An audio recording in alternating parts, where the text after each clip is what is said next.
And we're now joined by Rachel, who will talk to us about a new concept called black sky thinking, which is very much a methodology and a future for the way that we will work together to... We're just going to wait for this rather large queue of people to come down the front steps. And we're going to talk about how we will apply black sky thinking as a methodology to bring together economies and groups of people to think about solutions. Now, Rachel comes to us, she joins us as I'm going to get this right, an architect, innovation architect? Experimental architect, and an expert in alternative ways and innovative ways of doing things from an architectural standpoint. So, I would like to hand the floor over to Rachel. I will remind you once again, if you have questions, please use Glyssa, as we will be checking those questions as we go. Thank you ever so much for that introduction. So what I'm going to do is I'm going to talk about something called black sky thinking. And it's a way of entering into the unknown and navigating it in a way that starts to create value and sense and opportunity for us. So rather than being paralyzed with fear at an expanse that seems overwhelmingly daunting, how do we actually mobilize our thinking and our ways of working in these environments so that we actually start to construct meaningful explorations right from the outset? And the way that we do this, I'm not going to go into methodology as an abstract idea for too long, but essentially we use a projectionary, which is really about question shaping. When you've got an unknown, how do you know that you're asking the right question in a space? So the projectionary is thinking about how we develop a question that has meaning for us, and we don't just do that as an idea that pops into our head and we just pursue the end of it relentlessly no matter what the outcome is. It means that we shape that question all the way through the journey that we take. And as we go on that journey then, we produce little tests and experiments that create prototypes that start to examine our thinking in these spaces. And maybe some of these become innovation ideas that then go on to have more formal relationships with IP and the production of patents. And each one of those little events of the projectionary is called the future print. So I'm going to look at travel and tourism in relationship to this lovely thing called the city. The city is where 2/3 of us are going to be living by the second part of this century. It's also a place that is creating a lot of tensions right now, and maybe the idea of the city needs some black sky thinking. Now, the modern city is something that we can almost recognize from the moment it was presented to us by Francis Bacon here, 1625. This is New Atlantis. It was the idea of a utopia that was based on a laboratory. Okay? So the idea was that the city was shaped by the kind of thinking that went on in laboratories, and that the innovations would actually shape the landscape that people inhabited. So on the picture you can see right down the front a form of communication system, 1625. Okay, we had talked through rubber tubes today, but you can see the seeds of that possibility there. You can see advanced optics, where we are looking up to the stars and maybe sending robotic probes beyond this solar system. And over in the back towards the hen house is a giant chicken, so that's genetic modification. 1625. So all these things that we're thinking that are very modern and very contemporary about cities actually have origins that are half a millennium old. So maybe there's some assumptions in the way that we think about cities that potentially in the third millennium could invite us to revisit. And so bringing together travel and tourism and city, let's apply some black sky thinking and take the perspective of a world ship. Now this is Persephone. This is not speculative, this is an actual project. It's a project that's being run by Icarus Interstellar, which is an international group of aerospace engineers that are looking at creating a research platform for interstellar travel by 100 years' time in Earth's orbit. So the idea is that actually, as a species, we've had a collective desire to inhabit the stars since as long as we can think back into human history. We've imagined ourselves amongst giants and gods and monsters, through the mapping of the sky, and how that sky then retranslates itself into the everyday through the construction of gardens or technologies or where we build and place our cities.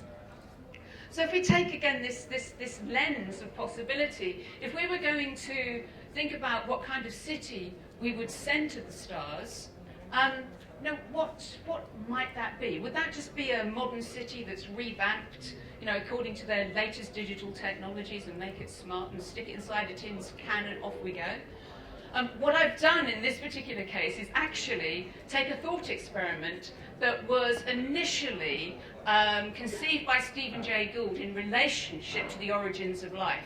And what he said is that would life today be pretty much the way that it is today if we ran the tape of life again? Or would it be something completely different? Because that will tell us something about the inevitability of things, how different we could be. Are we programmed to be the way that we are? Or does the richness of the environment shape our essence and our cultures? And so what I'm going to do is adapt that question for the city and say, what if we replayed the tape of civilization again? What kinds of cities would we produce? And our starting point will be the soil. If we worked with soils differently, rather than baking it and killing it and turning it into tarmac and concrete, and actually let the rich earths beneath our feet, which were the reason that we settled places, breathe and live and become more vital, what kind of space and opportunity for existence does that invite us into? So what I did was I started off actually with thinking about, well, what is a soil? I mean, what is this earth stuff that we've actually sought out, which is formed where deltas are created, where all the nutrients from the land meet the waste removal system that are our lakes and our shorelines. And this is an experiment that was done in Newcastle University's Chemistry Outreach Department, and I'm looking at first principles as to what is that matrix? What does it allow us to do? It allows us to exchange things. These are little mini flow systems where matter and air and life meet. And so this is really a visualization system using gels, which are transparent, that doesn't presuppose our knowledge of it, but actually starts to tell us something about the encounters that we might experience. So now that we know that soils, we've got a picture of soils as being rich, productive, creative interfaces, can we scale these things up to the size of a building? Well, this is Philip Beasley's work, which I collaborated with, which is a room-sized installation for the Venice Biennale in 2010. And I created these chemical organs within this system that were extracting carbon dioxide from the environment and creating tiny little sculptures that are about the size of your fingernails. So we can start to think perhaps of soils, these soil-like complex matrices, as not only be designable and engineering based, but they don't necessarily have to be naturalistic. We can actually start to invent the capabilities of the environment around us. But how might we do that in a way where we're not just imposing programs on the earth that are of our own neuroses and particular value systems? How could we actually work more collaboratively with the imperatives inherent in natural materials? And natural materials differ from industrial materials in the sense that they are not at equilibrium. In other words, they possess their own energy and intention and capacity to form relationships. Eventually, they reach an equilibrium, the lowest energy state of exchange, and they become solid objects, a bit like the glass on the top of this table.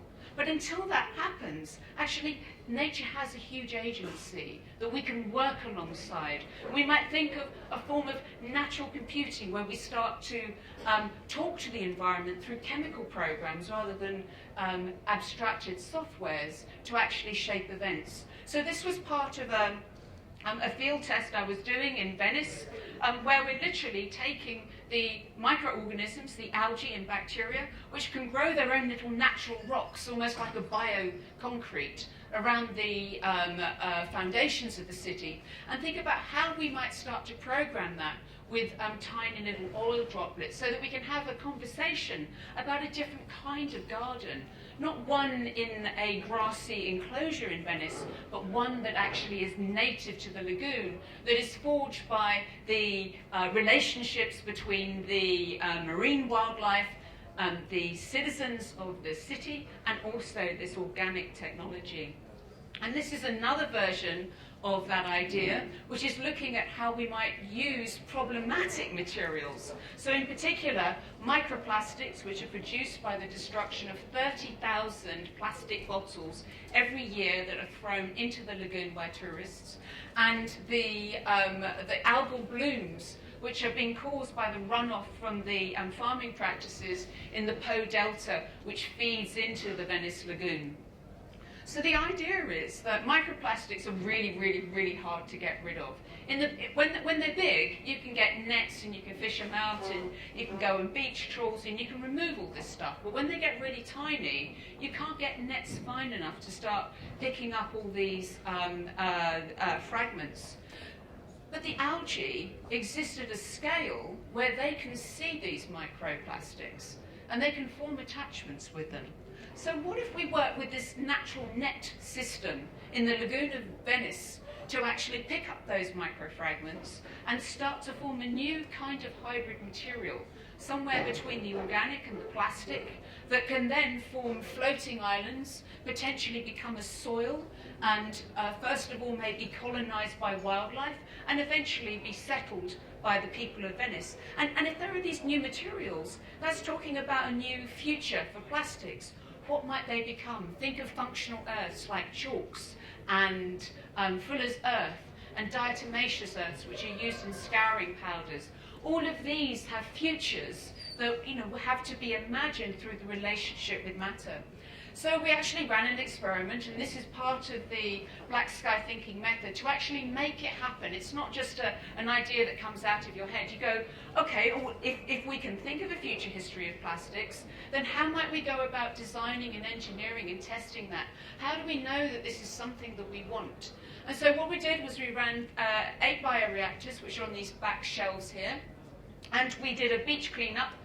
It took us about 2 minutes to get all that plastic from the Lido. And then we put the plastics in these tanks, and we took natural biofilms from the city, and we grew them in the planks. Now you might be saying, oh, okay, well those are not microplastics, but this is a public gallery, and it was the 56th Venice Biennale. But what you can see is that the audiences will see that there's a relationship that we find between these biofilms and the plastics. They're starting to attach. And so potentially we can think about how plastics and microalgae can work together to help us rethink our environmental relationships, given that there is so much plastic in the environment. Now that particular project has gone forward to a Leave a Hume grant application. In other words, it's going into the next stage of development, so becoming a future print, if you like, by building scientific relationships around this. And actually this is another successful project that we've been doing, which is a living architecture. It's just won 3.2 million euro from the Horizon 2020 Future Emerging Technologies programme. And it doesn't look like that. It's not actually a cow. It's a bioreactor that lives in your home, and it's like a cow's stomach. Okay, instead of having a boiler in your back room, which smokes fossil fuels and belches out carbon dioxide, we've actually got a whole heap of programmable bacteria And so the challenge for this Future Emerging Technologies project was really about what is the next generation of bioreactors. We're thinking about how we can develop metabolic apps. In other words, that when we degrade plant matter or when we produce compost, we get all kinds of different substances out of it. Compost is a really rich source of making new substances. So how about we actually try to design that? And this is exactly what this bioreactor does. And what it does is it takes dirty water, so the grey water from your kitchens and your bathroom. It goes into the cow, a series of these microbial fuel cells. These are like the little stomachs that we're putting together. And then through the processing system, where we're serially designing the metabolic exchanges across the membranes and the little chambers in which these tiny cows live, we're able to produce different products. So things like next generation soap, which will degrade in the environment much more quickly than our current soaps do. And also fresh water, and we get electricity that could power some robots as a side effect almost. But we're actually making electricity which can repower some of the systems in this system, but also start to generate in excess. So we're imagining them being situated within communal environments. This is, it's literally just started in April. So this is the cathode, the anode, I can't remember. But this is one chamber. It's a nice light chamber. It's the anode, and it's full of oxygen, and we can grow a colony of microorganisms there. And then this is the dirty side, and this is the cathode, and it looks like a wet heap of compost. So essentially there's clean and dirty, clean and dirty, clean and dirty. You put flow through that system, and we start to be able to create these metabolic exchanges. So think of a house now that is no longer powered by oils and gas, but actually by this kind of cow's stomach full of complex microflora. And that literally could keep the fresh water flowing around your house for much longer. So starting to rethink what it means to have a resilient home, to have a resilient city, to have a city that actually maybe starts to produce rich organic wastes as a byproduct of its function. And so we're not just killing the earths beneath us, we're actually able to enrich them through the kinds of products that we're making. If we take this a little bit further, we can start to think about, well, what are the value systems? That last system was really good at fitting into existing expectations of economic and social function. But what if we actually start to rethink where we inhabit, how we inhabit space? What does it mean to dwell or persist within a space? I was at the Rauschenberg residency fellowship program in April and started to make work about, actually these are mangroves, and these are fertility pots that are actually on legs, talking about how we can move between the land and the sea. So they're actually designed to catch seeds and become habitats for the flourishing of new land.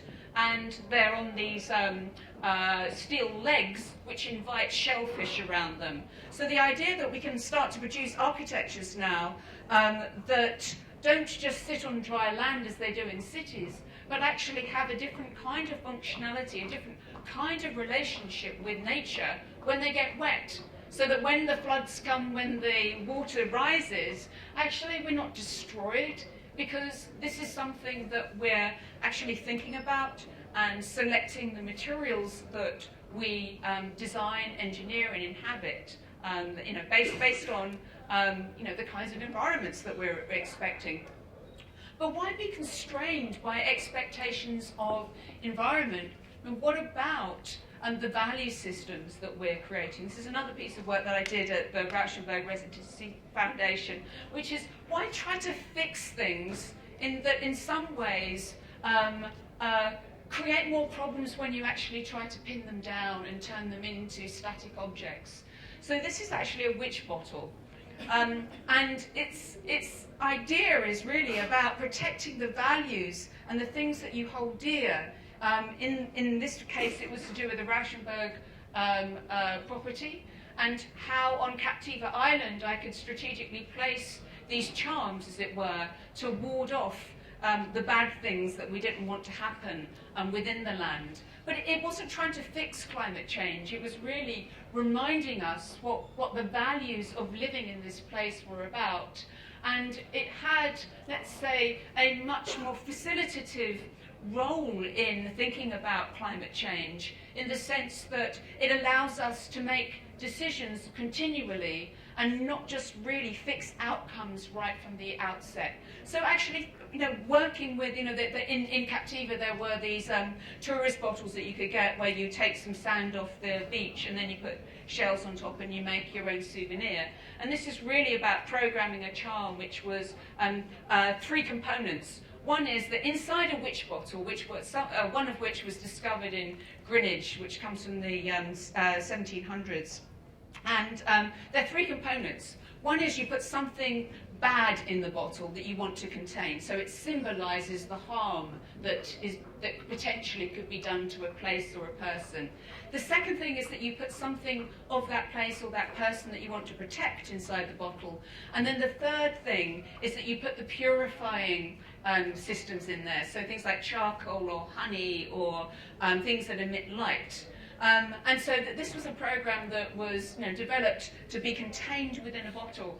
And there are other kinds of spells and, let's say, instruments that you can create that will either, like ladders, with knots. Knotting is another powerful system that helps you think about iterations and values of things, and how we may meditate and reflect on their construction and what they mean in very site-specific contexts. And going to an applied site for this is a project that I'll be starting to work on over the summer, which is the island of Obinjan, which is off the Croatian coast. And here there is a consortium of investors that are looking at a music festival, and they're opening this summer. And the idea is actually they set up a composting centre at the same time as they bring revellers onto the island. And we're looking at how we then create the cultural exchanges that, instead of destroying the island's soils, actually enrich them. And so we've got a whole set of programs that we're going to be implementing for that. But it helps us think about, what is a soil? How do we design and engineer it? Can we actually go beyond what we accept to be the fabrics for environment and our existence? And how do we do so thoughtfully? This is an experiment that is now kind of taking us into more extreme spaces. It's an experimental platform that I created for the stratosphere, where I compared and contrast the infrastructural conditions for existence for 2 life forms. One are plants that are epiphytes, which don't actually need rich soils in order to thrive. And the other ones were these chemical life forms that really don't have a genetic program, and yet they look incredibly lifelike. And the outcome of that experiment was actually the biology did an awful lot better than the things that were not alive. The question really was, if things are not alive, then, technically, do they have different requirements for existence? And so this was a kind of extreme experiment in an extreme environment, kind of asking some of these existential questions. And it led to, there's a next, I think I'm just waiting for the next video, which is, it was a little biosphere. I need the video played because it's not happening, or it doesn't seem to be happening. But essentially it created a little biosphere for some cockroaches, and also went up into the stratosphere. So the next one along. Essentially we created this little, this is the one. It's a little bit mucky, but essentially these little cockroaches have this stratospheric biosphere, and we sent this up just to essentially examine the kinds of extremes for living, because of course cockroaches have been found inside nuclear reactors, and they're pretty hard to kill. So these are like little experiments for thinking about how we actually construct these spaces.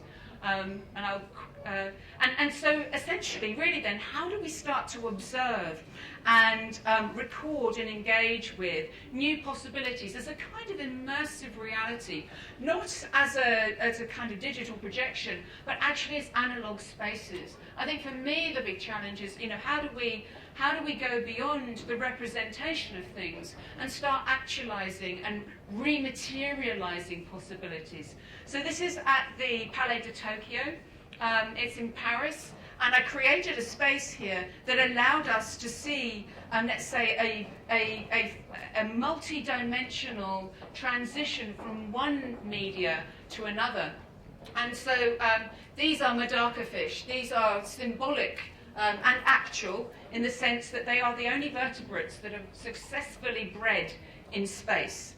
And this is the apparatus. This is a dark scrying mirror. In other words, it's a reflective surface that was being used since the Middle Ages by people like Nostradamus as a way of thinking about symbolic interpretations of futures through the transfiguration of reflections on the surface.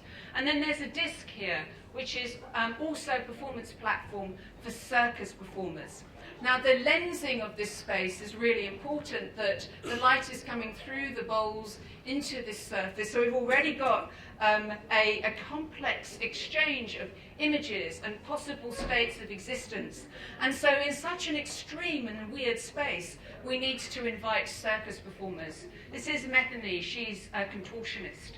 And she was also performing with Alex, who's a champion street dancer.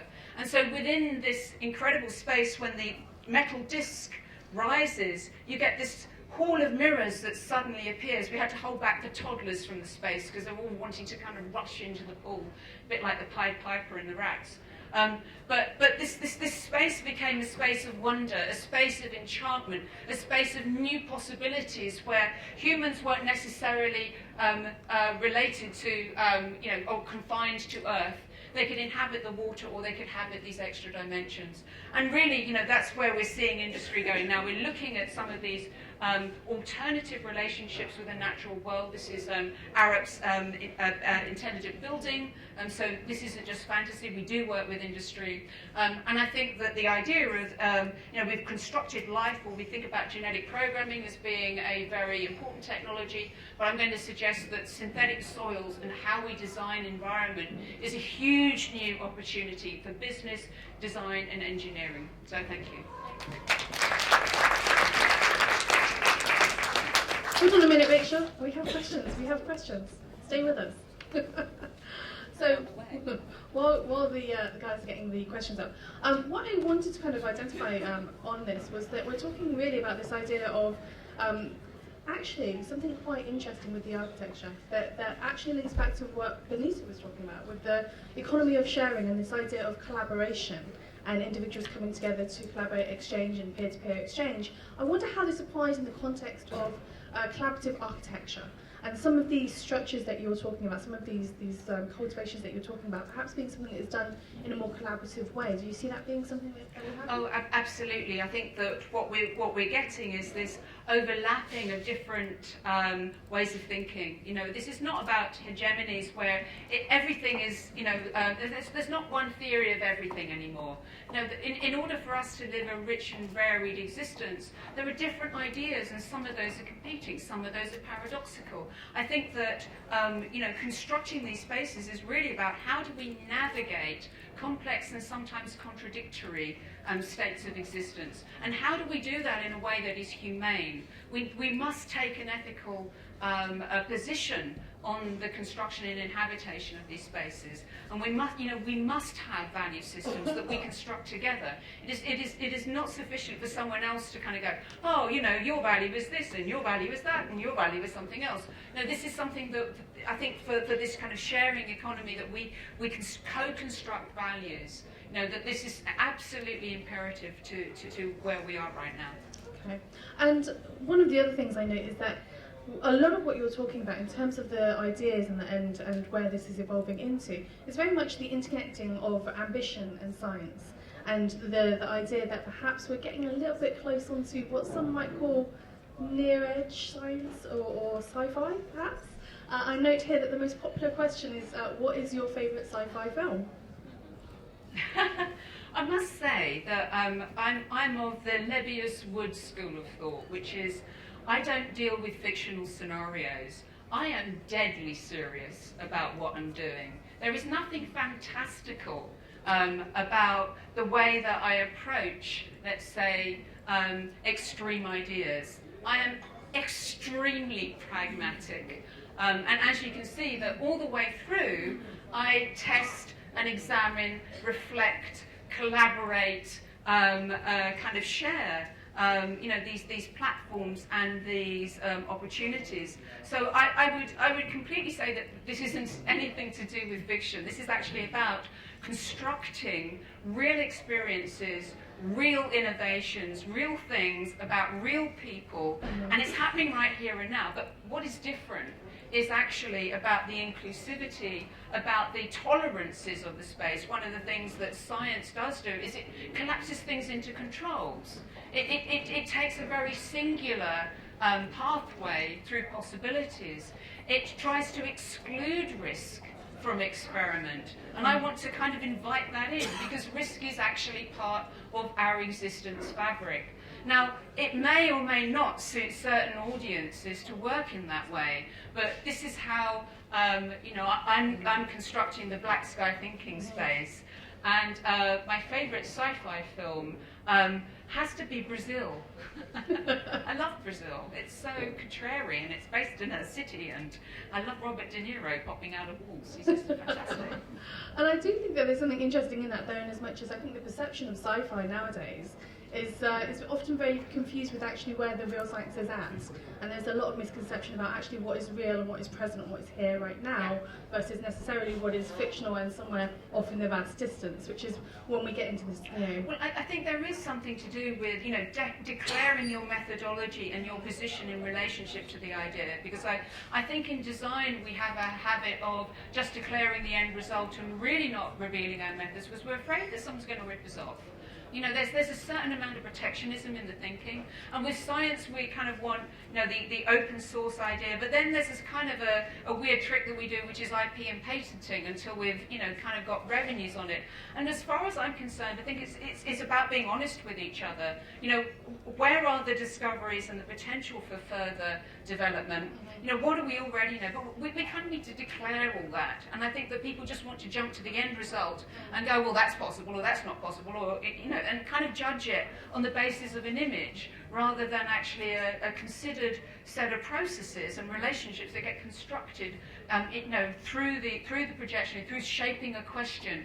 And it's a question still; it's not an answer. And I think there's a real tension there, because that's what Douglas Adams picks up on in Hitchhiker's Guide to the Galaxy. For when we're talking about the big computer. The answer's 42. Hey, 42. What does that mean? I don't know, let's make another computer, call it Earth. But I do think that is the summary very much in terms of blue sky thinking. It isn't just about the theory of the thing, but in also finding the solution and delivering on that solution as well. Yeah. But Rachel, thank you so much for joining us today. Welcome. So, next up, we are joined by James, who's joining us from Springwise. Now, the interesting thing with Springwise is that they very much curate the upcoming trends and what's really interesting and going on out there at the moment in the world. And I find this to be very relevant and interesting in as much as what we've just heard from Rachel is really exploring very much the far edges of what we imagine is possible right now. And in some cases, some of this stuff people would have thought isn't possible for at least another 5 or 10 years perhaps. But it is. It's here, it's now. We've seen the examples, the physical examples of how Rachel is bringing this stuff to life. And so what I would love to do is hear from James about actually what the trends are that he's seeing emerging and how we're seeing these things start to connect together. So, please welcome James. Thank you very much. Good afternoon, hello. Certainly know what the future of lunch is upstairs on the amazing roof terrace. I hope everyone managed to get up there. I think everyone should give a round of applause to Nicole for organising this day. I think it's absolutely amazing to be here. And it's just great. I'm never going to know how this works. But it's just really good to see this kind of stuff happening and to listen to a presentation like that from Rachel, which I'm still trying to process, to be completely honest, is amazing. And so this kind of stuff needs to happen because we need to get out of our comfort zones on a regular basis. My business, Springwise, I'm going to tell you a little bit about it, and I'm going to keep it really simple so you can ask me some questions at the other end. But effectively, what we do is make this work. You're going to have to do that. I think that hasn't quite gone. It's loaded into Prezi, so that's not going to work. We do need to get this. I'm going to take a pause to get this working. Do you want me to just click? Could you put? Is it on a? It's not on the Prezi app. It doesn't matter. We'll go. You click. You'll go. So I won't use that anymore. So basically, what we do is we're really simple. We're a global business. We're based in London, but our mission is to discover and share the best innovation ideas from all over the world to promote positive change. The positive change bit is really important.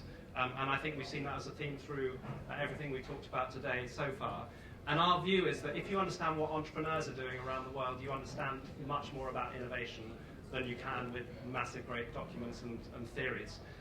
Next one, please. The final point there is we're a member of 1% for the Planet, which gives 1%. We give 1% of our sales to environmental causes. We have, next one, please. We have a very simple mechanism of finding these innovations. They're called the Spring Spotters. There are 19,000 people in 190 countries, and they're real people who've signed up to our site, the Spring Spotter site, www.springspotters.com, and they send us up to 100 ideas every single day, and we curate, edit, and we publish the top 4 on our site, which is the next slide, springwise.com. And we have a database of about 160,000 people who've signed up to the free email for those 4 ideas every day. So everyone can have the 4 ideas, and then we do other things with them, which I will tell you about in a second. To give you an idea of some of the stuff we published quite early, so we talked about Facebook in 2006. We talked about the next one, which is Bitcoin, very early. So the purple dot is when we wrote about it. The blue line is media mentions over time. And the final one is If This Then That, I think, which you know about, which is the early Internet of Things. And I'm pleased to say that 3 of the organizations in the labs over there we have published probably in the last 2 years. So What 3 Words, which is amazing and doing fantastically. It's got massive investment now.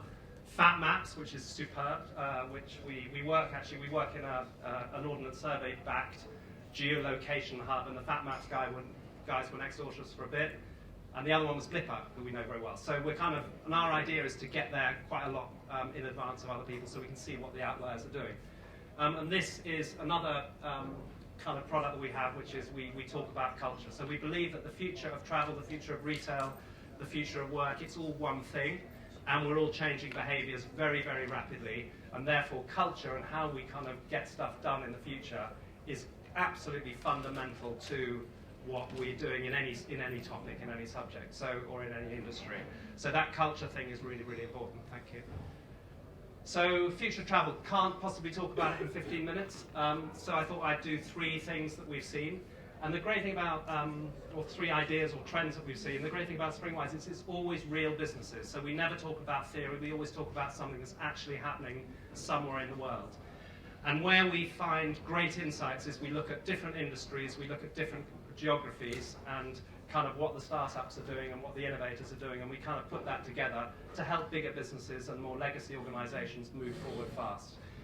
We work with governments, we work with businesses, we work with universities mainly, and we're finding that this space is very, very interesting at the moment. So the first of the kind of ideas or thoughts is ultra-personalization. So we know about personalization, and it's sort of becoming ultra. Here are some ideas which are not, massively innovative. You'd think that everyone can stream Netflix from their own accounts, but those of you who know hotels, you go in this sort of legacy TV system where you have to press all the buttons and it kind of goes in and comes out.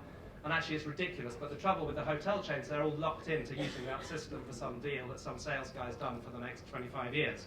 So what these guys have done, just go back, sorry, is create something where they got rid of that, and then you put a box on the top of the TV, and it connects in, and it allows you to watch your own movies or your own stuff from Amazon Prime or Netflix. Next, please, thank you. This is one of my favorites, again, back to the sort of idea of a sustainable travel industry, which would be nice, and I think we have a lot, those of us who work in the travel industry have a lot to think about on the sustainability of our industry. And this is an agency, so it's a travel agency, which effectively ranks hotels by their CO2 efficiency and by their sustainable practices.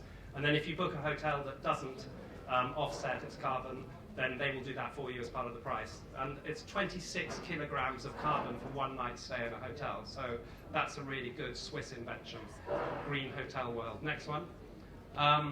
So these are some mapping tools, and it's great to see everyone sort of looking at their smartphones as we're talking, and I'm sure you're all signing up to the Springwise email. But more and more these mapping tools are kind of making much more niche connections and journeys for customers. So this is one that allows you to take the most beautiful route through a city. So you plug in and it says, this is the most beautiful route and it's the one that's going to make you most happy. And that's developed in Barcelona by Ogilvy Labs. And the next one is the similar, and I prefer this one. This is a UK one. It's called Walkonomics. And this allows you to go, it tracks it. So it's like your city mapper, but you go through tree-lined streets. So it gets you there in the most kind of green and leafy way. And we've done some research, and the whole culture thing is that if you spend more time in nature, you get your well-being is enhanced, your work, your culture, the culture of the organisation is a little less stress and all that kind of stuff. So we like that one. We like it from the UK.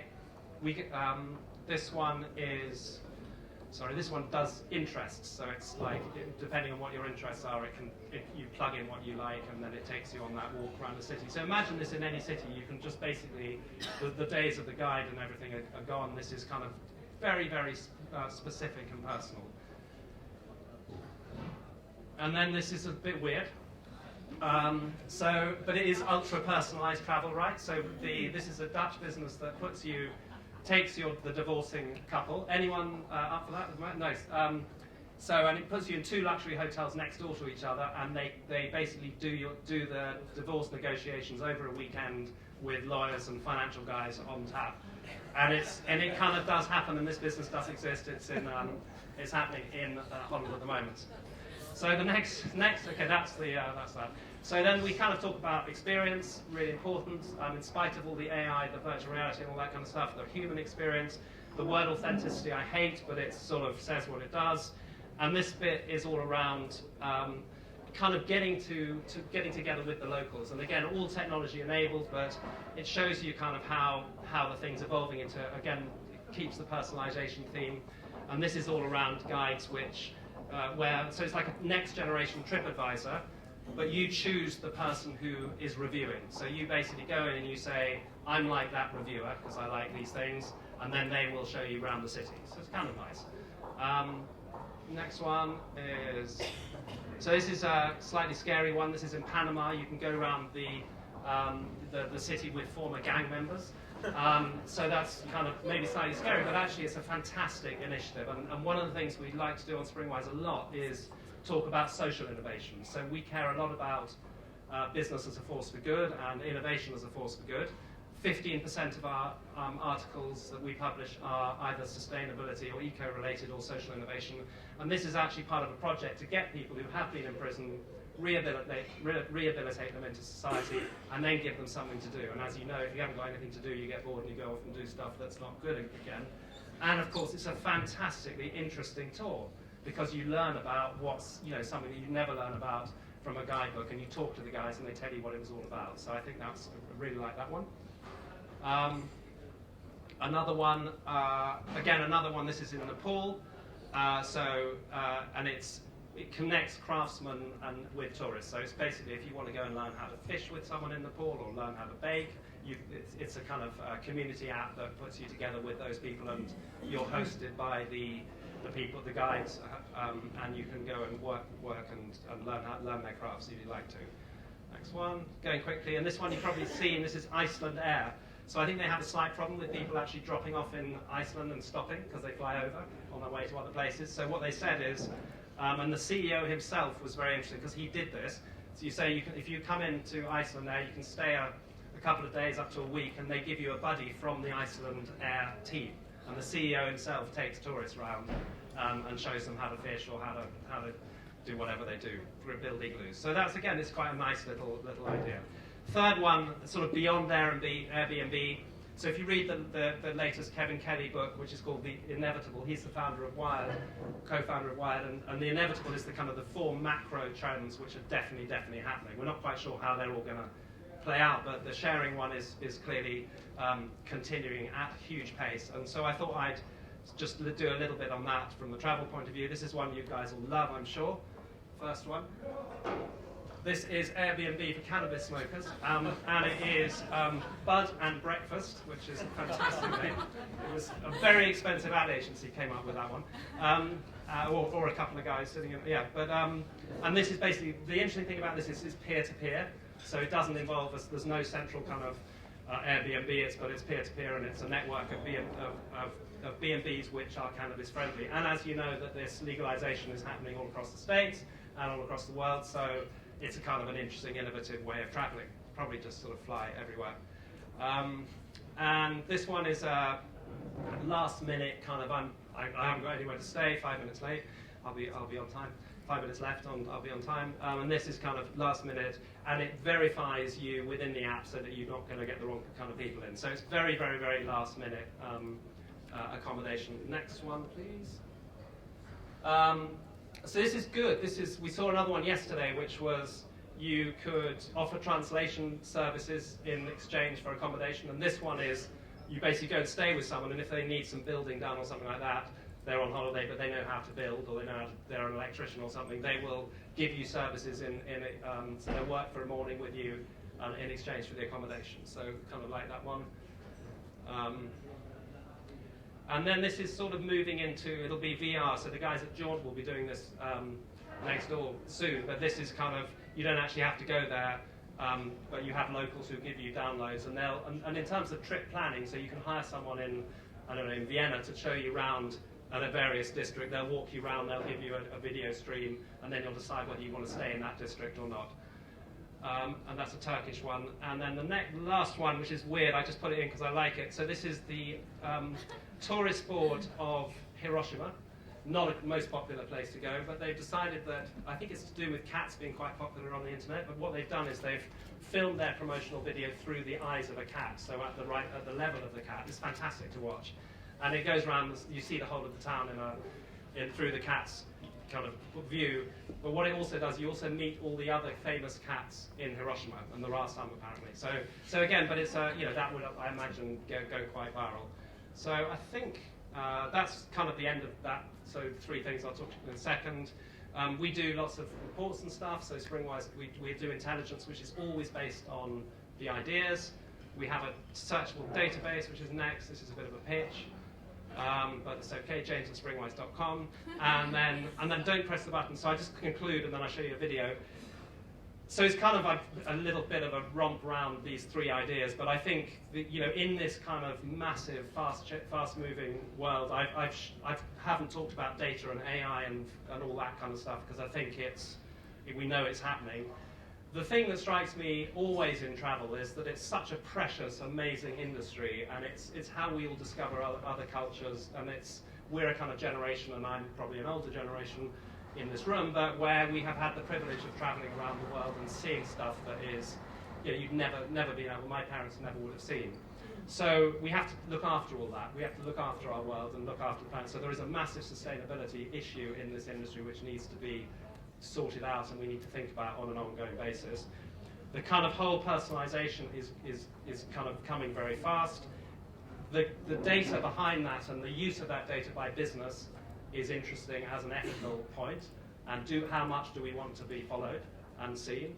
And the kind of where I come back to always is the human element and the kind of the way that the world is moving, and us humans, we do have kind of, it's not all about other experiences and VR and all that kind of stuff, although a lot of it is, but the kind of the human experience and the opportunity to go and talk to people who've been in gangs in Panama and kind of engage with people in their houses and help them build them and all of that kind of stuff. That's kind of where the moments are.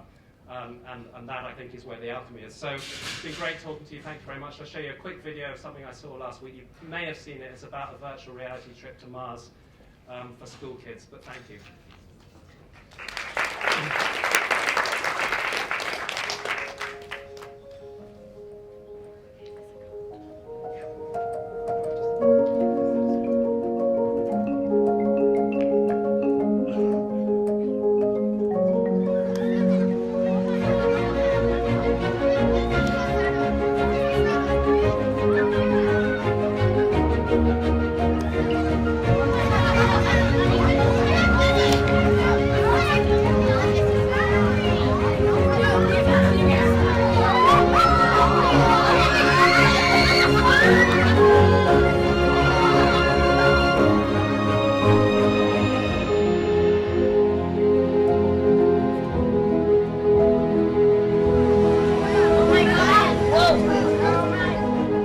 to build technology that didn't exist.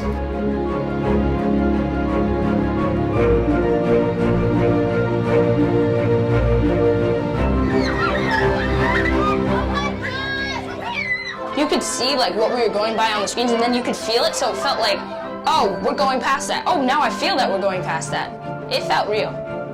We had to invent a way for transparent windows to become high-def displays.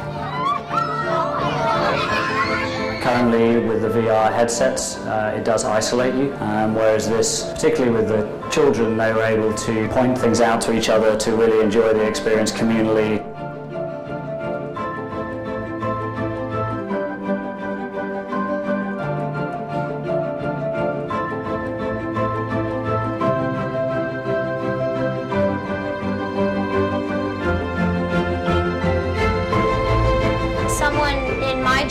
Someone in school today could be the first people on Mars.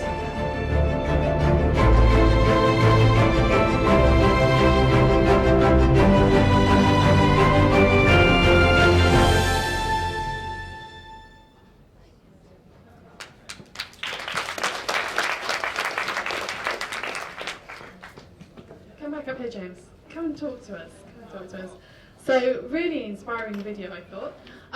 But one of the things that I wanted to kind of focus in on, in a lot of what you were talking about there, was actually this focus on peer-to-peer and the idea of changing perspectives, which I think is really exemplified in the video that we just saw, and really spinning around the way that people are looking at things, and especially in the idea of tourism and travel. This idea that there's alternative currency. So you talked there about one of the startups where, you know, I'll work and do some chores for you, in exchange you'll let me come and stay in your home.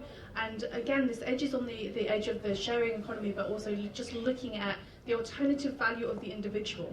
And I'm curious from your perspective, what you think the future of these alternative values are going to be. Well, I think it's... Can you hear that? Okay, so I think that... I think that I'm going to use this. So I think that it's fundamental, and I think we're on a tipping point where, particularly in relationship to businesses and corporations, that the individual is going to have much more negotiating power. The medical industry and the insurance industry is one that is obvious, where you would turn up and say, well, actually, I do go running, I am fit, here's what I eat, therefore I want a reduction in my insurance premium. This is a bit more subtle in the travel industry, but as you go round, and you know, a lot of travel goes on in cities and kind of urban environments, but where there are lots of assets that need, like the whole Airbnb phenomenon. But going into less well-off territories, being able to kind of go in and help is really fundamental. And I think what the technology is enabling individuals to have much more voice. And therefore, I think it's a macro trend. Do you think it's a pure technology play though? Or do you think no, I think it's technology is the change? enabler. And I really believe, as I said, that the human side is mission critical, and it's not going to go away in spite of the robots and all of that. You know, robots will be about productivity, but the creative stuff, it needs to be done by people. I'm interested as well in that final video that you showed us, where I think that there is a common misconception from most people that when we talk about VR and AR and the future of what these headsets and everybody assumes it's going to be headsets, but this idea of shared experience, this idea of people going in a group environment to be able to explore alternative venues, alternative places, is one that's quite interesting and hasn't really been recognised as yet. But obviously the recent work there really demonstrates the possibilities, both from an educational perspective, but also from a tourist perspective. And I'm looking forward to seeing what people come up with in that respect. I'm curious to hear your thoughts. So I thought that was great. It was, I think Nicole was on the jury at Cannes, that got a gold medal a couple of weeks ago. And we spotted it before then, of course. But the other thing I saw recently was the Expedia guys have done they've got a charity thing where they put the installation of the virtual reality in hospitals. So they allow people who can't really travel because they're very sick to travel and to have that experience. And they can do that as a shared experience. So that's a very, very moving to be able to be in the Serengeti, when you're not. So uses like that, I think, are really, really powerful. And then, this whole idea of education. So that was an educational thing. We need kids, and we need everyone to know, they're going to have to face a very very different future. So that kind of using that technology to educate is really powerful as well. So I think it's coming. You know, you can look in there and it's already here. It's already here. So obviously we've got some questions here. It looks like the top question is, what 3 things do you think makes a good innovation? 6 people. Okay, so I think top 3 things. God, well, the first is the people. The second is, the people is always what it's about, and have you got the grit to do that? And I worked in big businesses. I was marketing director of Selfridges. I was CEO of Visit London. I brought anthropology to this country and all that kind of stuff. And now I work so I had thousands of people working for me, and now I work with 7 people in Springwise. And it's hard to get this stuff to happen. And if you're in innovation, there's a lot of stuff that you have to go through. So the people is the first thing. The idea is important, but you can move your idea. So we invent Springwise, we reinvent it every 6 months, sort of, because we have to. And the third thing, luck. There's a lot of luck around. The thing is to recognize it for what it is and not believe that it's all about you. So I think if you're humble and you keep going and you've got a good thing going, then that's important. Okay. I'm going to avoid the next question because I think it's one of those questions that you could be answering for an awfully long time. So let's not talk about that, because there are many different ways and means to make something commercially viable and mainstream, but perhaps not for this lab today. But in terms of differentiators to help scale, is there a particular key element that you think will help people to scale from a travel app's perspective? I mean, I think it's sort of, again, I've been in marketing for too many years, but I think if you can get something to capture the imagination, and it's kind of like, we used to call it PR, but it's like word of mouth and, viral, and then it's generally, useful, yeah. So it's kind of something that people go, yeah, that's what I'm after. Okay.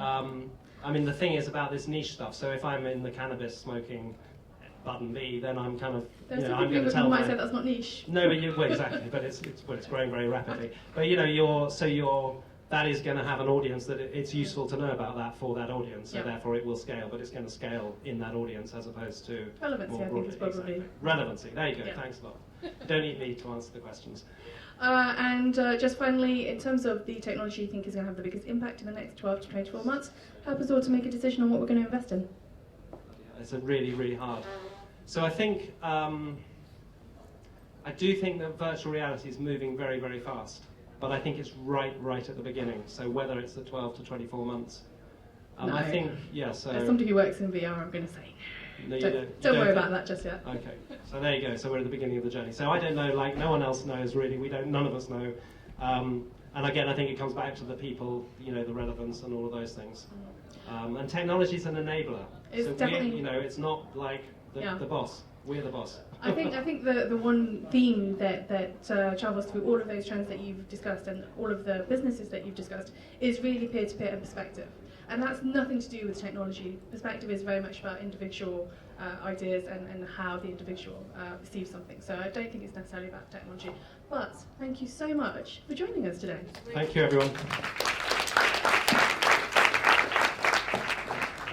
And next up, we have Greg from Battle Rockets, who I am told is going to take us on a meandering trip through his thoughts and opinions on new emerging technology ideas and trends. And so I give the floor to you, young man. Thanks. Can everybody hear me? Everybody kind of tired and sore from sitting on the great, comfortable wooden seats you have? Yeah, stand up for a second, shake it out if you need to, get some action. Stretch. We've got time.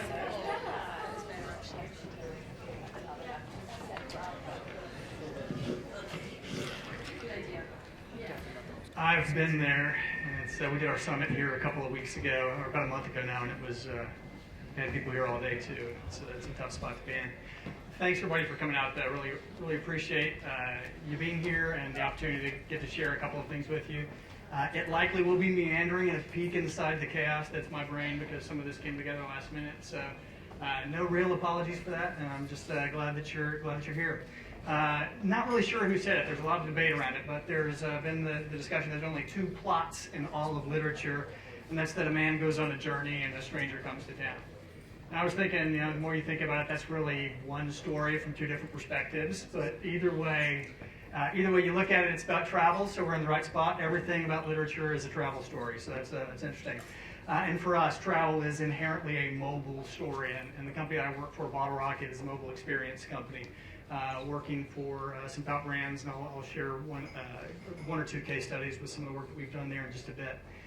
One of the things that I was noticing when I was preparing for this is that the kind of the tenets that we have for good mobile experiences are very similar to the experiences that we would recommend and think are useful for travel. So, top three things that we tend to talk about are personal experiences that are not just defined and refined to reflect what I want and need and care about, but that they're human experiences. So it's great the discussions that we've heard up to now that kind of reflect that same core tenet, that thread of humanity in the experience, and trying to bring that into both the mobile work and travel is an important thing to think about.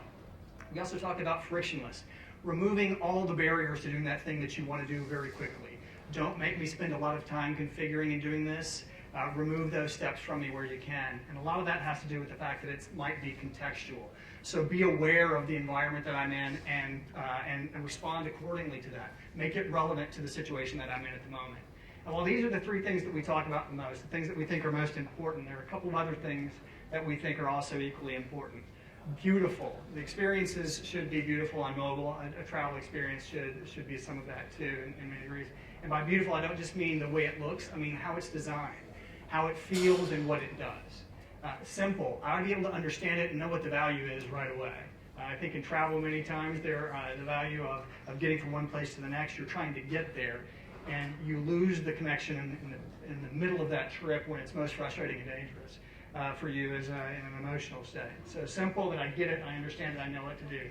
And magic. In mobile, we talk about magic. Our company specifically talks about what's the one thing that I can do here that makes this special and unique that I can't do anyplace else. What's the one thing about this experience that makes it feel different and makes me feel special? So those are the kind of the areas that we like to think about when we're talking about mobile and travel experiences, and we think that it's great tenets for us to leverage when we're working with our clients. We have a perception today, and I think we're kind of early in the evolution that technology can solve everything, that there is one big, huge silver bullet, often data is what we're thinking about in those terms, that's going to magically make all of our experiences better. And I think data is a critical piece of solving the challenges that we have, but I also think it's a billion little things that are going to make our lives better. It's not any one thing that changes everything. So when we think about how we innovate and how we change, it's bit by bit typically. It's incrementally from the way that we work and the way we look at things. But again, we look towards the human experience. We try to solve problems that are real challenges for people, and we get that by observing and looking at what those issues might be. We also have learned that there are different frames of mind for what the right solution is. I, as a customer, as a person, as a human, have one idea of what the right experience is. The brand, the service provider may have another idea, but the actual best solution is probably somewhere in between those extremes. And we try to find what the balance is and try to think like the customer and understand the realities of how experiences are truly crafted better when we're working on that. One of the experiences, one of our biggest clients, Starwood Hotels, it's actually the first travel client that I worked on. It was the first app that I began working on when I started at Bottle Rocket in 2011. Has done some really incredible work in terms of their mobile presence, and actually the app now is responsible for up to 50% of their bookings totally, which is an interesting statistic when you think about how many properties they have and how much business they do. So that they went from virtually nothing in 2012 to almost 50% of their bookings taking place through the app is exciting for us. And it's a big transformation project. When you look at all the legacy systems that are on the backside that they had to tie together, there were a lot of things that they couldn't do at the start that we would typically want to enable immediately, but they understood they couldn't do that right away. So how do you build and get the core value in that experience? Bit by bit. So you start with the part that's most important. For them, it was booking and looking at the properties and getting your points as a Starwood member, understanding where you were in context. Their members tend to check their point balances frequently throughout the day when they're traveling. I'm going to show you a quick video here in just a second about one of the most recent things that we did for them called the Keyless program. And it's designed, it's actually a more human experience with fewer humans involved in it. because it's targeted at solving a unique problem. Their biggest, most profitable customers are the people that stay with them 100 to 200 nights a year. That's a lot of nights at a hotel and being on the road. For myself, I don't mind going to the front desk and checking in. It's not a problem. But for these people, they know what they want. They want to get to the hotel and go straight to their room because they have other things to take care of. They're probably very familiar with the property. And if you can give them the right room, everything's magic. For these people, the idea was to help them skip that check-in experience and enable it with their mobile device. This came out of actually a hackathon that we did for the brand. They gave us an opportunity to do a hackathon for them, so we went to downtown Dallas, booked about probably 6 different teams in a loft for the entire weekend, and they gave us 5 or 6 business challenges. And the team that won from this one proved out the keyless program. The challenge they received was remove friction from the process. Why is it that when you go nearly anywhere, you have to stop nearly everywhere? Security? Want to get your things? Need a car? Checking in? So Starwood set out to make an app that would actually help our customers go. For example, to book a room, you can now tour any property, see the room's layouts, rates, even get a recommend for dinner. The new Starwood app gives you local content and insider information. And to keep you moving, we integrated Uber. So now an Uber ride equals Starwood points. And you can get your car in-app, and off you go. So after we perfected what other apps can only promise, we asked ourselves one very important question. How do we get on stage with Tim Cook? It came to us, and we created keyless entry. Now guests can breeze past the front desk and receive their key right through the app, so they can get on with, well, the important things they have to do. The app is also synced with the Apple Watch. So go ahead, open the door with one simple flick of the wrist. This single app is now Starwood's fastest growing digital channel, with high double-digit growth. And our much-loved customers are clearly loving it. Because we didn't just invent another hotel app, we pulled out all the stops.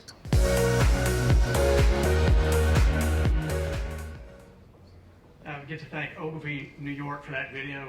We don't tell stories quite that exciting way. If you've seen our previous videos, you know what I mean.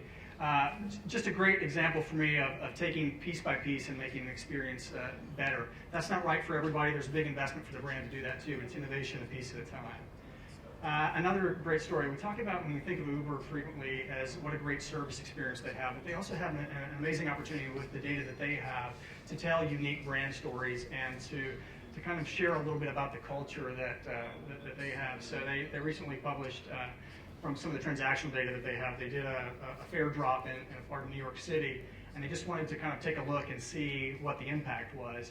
And they looked at the spikes in where traffic increased, where they had a boost in ridership at that point, and then they plotted out where everybody went, which I just think is a very interesting way to think about how you can leverage that data. And then if we think about that, how could we take that kind of data? How does the data that you have currently that's sitting locked away, that's forgotten and not used, little bits and pieces, can we thread those things together and create a better experience? Can I share that with the city and create smarter transportation networks? Can I make a smarter city out of a smarter transportation app? One of the things that, if you've heard recently, which kind of shocked me, Tesla has about 780 million miles worth of autonomous driving data currently. They unfortunately just had their first fatality from an autopilot experience not long ago. But they're adding to that data pool, they're adding about 1 million miles every 10 hours. And think about, when you look at autonomous cars, the challenge that you're talking about there is a data issue. So how can they leverage the data that they have to create a stronger network and make the transportation and travel a totally different experience for people? One of the ideas, a friend of mine that used to tell me back in the early 2000s that they were squeezing all the wonderful out of air travel, and it's exactly right. If you've done it, it's probably the most frustrating part of my journey. I fly back and forth to the States pretty regularly now, and since I'm almost never in business class, it's a tight experience. It's tough. And then I thought that the planes were tight on the transatlantic flight. The planes are even tighter in Europe. I'm surprised how small the seats are. But if you are like me, and you get to this point when you're in the booking spot and there's this opportunity to pick your spot, there's usually they may have given you a seat, assigned you a seat, but you know nothing about that. It may be closer to the front, it may be an aisle, maybe the middle, it may cost you a little bit more for the other, but what always annoys me is that I have no idea who I'm going to be sitting next to or who's going to be sitting in front of me. And if I had a little information about that, my life would be so much better. My initial idea was that you could have this kind of, do we rate fellow passengers? Is it the Tinder of air travel where you go through and you have this opportunity to look at the people that are going to be around you in the various seats? And there are probably a million reasons why you can't do that, not the least of which is that people are going to get rated poorly, and it's unfair. You may have discrimination as people run to their little comfort zones, and it really requires people to have a lot bigger investment in how you may look at that. But you know, my second thought was, well, maybe we just provide much more data about information and we anonymize it in some way so that we've got personal data on the person who may be sitting in front of you and we make recommendations based on those things. And maybe that's a good plan. How do we make the experience better? You understand what I want, what I care about. All I really want is that someone doesn't lean their seat back in my lap and that I can breathe. So perhaps we have sensors in, what's that? No babies. Well, did I have that one on there? Because I had in one of those. I was like nearest lap infant, 7 rows away. But having been a parent of small kids at one time, I sympathize with people who are traveling with children. But what I really care about, understanding what I really care about, if I've got that configured, if we have data sensors passively making this decision, this is probably a decision that's better made automatically for me based on preferences and algorithms, and you don't need to have a human involved except when we're in that experience. There's so many variables here that can change anywhere. I'm sure we can correlate general happiness based on relative to the people that are in that experience and the travelers who are there without me knowing anything about them, and I get a recommendation that's based on that instead of something that's less important. And if I have a connection that's going to be tight, maybe they push me closer to the front of the plane. If I have overhead bin anxiety, if I'm one of those people who worries that they're not going to get their bag over on the plane in time, that they get me in the right spot for that too. So just one solution. This came to me, this idea, I took a walking trip not too long ago just based on the map to try and get from point A to point B. And I would have much preferred in that instance to have avoided the gangs of Panama tour because I wound up in a part of town that I wasn't really comfortable in. So my idea was just to leverage human side of that information. Technology can't tell you everything, so you need humans telling you certain things about parts of town so that you feel comfortable. There's also data that we could pull in, traffic data that tells you the accidents. This is a route in Dallas, actually, not far from where I work, that is quite dangerous, but that's the mapped route to walking if you were going to do that. And plenty of places where you could get run over and killed, probably has happened a number of times. I'll skip over this one real quick, but if you haven't seen it, it's an innovative piece of technology that is designed to help motorcycle riders with a heads-up display so that they don't have to turn around and look back, and they've always got a 180-degree view behind them and a heads-up display so that they understand what's happening. We could pull data in there and make that more useful for them contextually so that there's a better experience understanding that about them. But we also have to think about how does this experience maybe perhaps translate across all the other platforms. We tend to talk about system design versus screen design. You don't design for one thing. You have to think about all the applications for where that data may be used. I'm going to hit you with 3 points real quickly and tell you one, mobile is vital and complicated for travelers and brands. One of the things that comes up frequently, mobile is the lifeline to the experience that you have when you're on the road frequently. Your ticket is managed there. So many of the things that you want to do, your information, your wayfinding happens there. But if you're traveling internationally, a lot of times you don't have connectivity, or in the areas where you're at, connectivity is poor. So understand when you're planning for those experiences, your customers, the person that you're thinking about may not have connectivity in those instances. And it's difficult to kind of manage all the different pieces of data.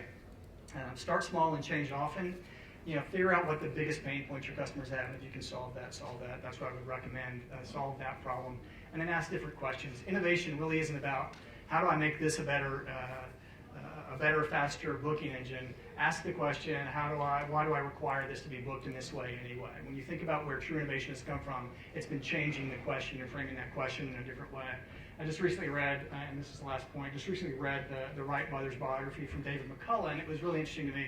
we have this kind of mythology in the States built around how this was done. They just went to Kitty Hawk and threw this together and up it went. And if you look at the effort and the work that went into that, was really interesting to me. But one of the most interesting parts of that Wilbur Wright spent a lot of time studying birds. So like he wanted to catch the essence and the essential requirement to balance the plane in flight. Control in flight was what he was seeking to. Other people were just trying to get up and get from point A to point B, but he understood it was control of various elements of that experience, which he observed from the way birds fly and the way they glide. So watch birds, find whatever that bird is in your category, learn from that, and work hard. Thank you.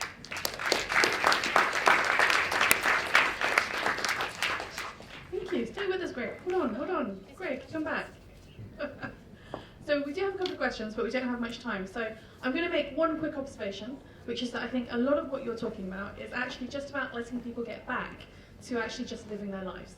So when we talk about seamless, we talk about frictionless, well, actually what we're talking about is just letting people get back to what they want to do with their lives. And so I'm going to summarize the two questions that we have here. And in this vein, I'm now going to ask you how you go out of business by asking you, how do we remove the need for somebody to actually be looking at their mobile device or to be interacting with their mobile device? Because that summarizes the two questions that are on the screen. And it talks very much to this whole letting us just get back to our lives, which means not staring at a mobile screen for those of you who are sitting there staring at your mobile screens.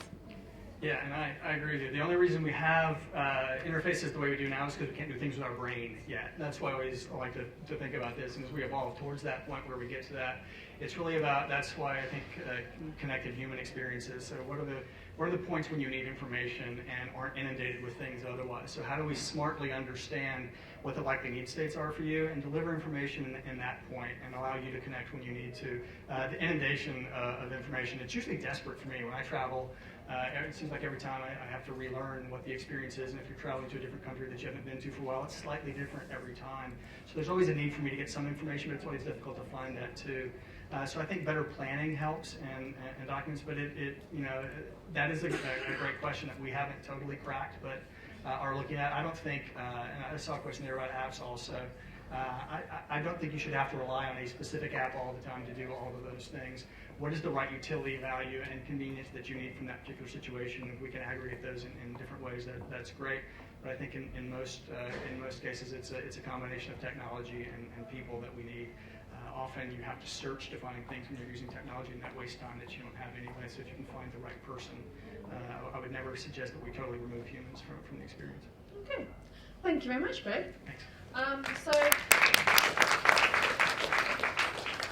Bearing in mind that we are running late, I'm going to let you all get away for a quick break. We will be coming back at 3:15. What I would strongly encourage you to do and recommend that you go do is check out the exhibitors who are down the hall here on the left-hand side, specifically because I know that you are all in need of a sugar rush right about now, and there is somebody in there with sweets. So go forth and get your sugar rush.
Just as a reminder, we're using Glitter for questions, so if you do have questions, make sure you ask them early, because we do have a lot of people on this panel. The next event up is the Nighttime Industries panel, so looking at the basically what's happening in the evening and making the city 24-hour. We are led for this session by Alan Miller of the Nighttime Industries Association, and I'm going to leave him to introduce the rest of his panel. Smashing, thanks very much. Welcome everyone. I think we're very lucky today to have a fantastic panel, I'll call it a panel, but some speakers to talk about the context of nighttime leisure and tourism in the UK and why it's important and what that actually means. With over 300 million visits in Britain after 8 p.m. and a 66 billion revenue, comprising of almost 6% of the UK's employment, the nighttime sector plays an enormously important role. And in fact, with the night tube coming initially with just 2 lines in August, we know that a 24-hour city is being pushed in terms of London, and also the discussion about nighttime in terms of revenue and business and tourism across the UK and what that means. So we're going to look at some of these issues, and I'm very keen to hear some of your thoughts and views and comments. In the last few years, there's been an enormous amount of pressure, particularly on nightclubs, bars, and festivals and licensed events. So much so that 50% of nightclubs in the UK have actually closed down.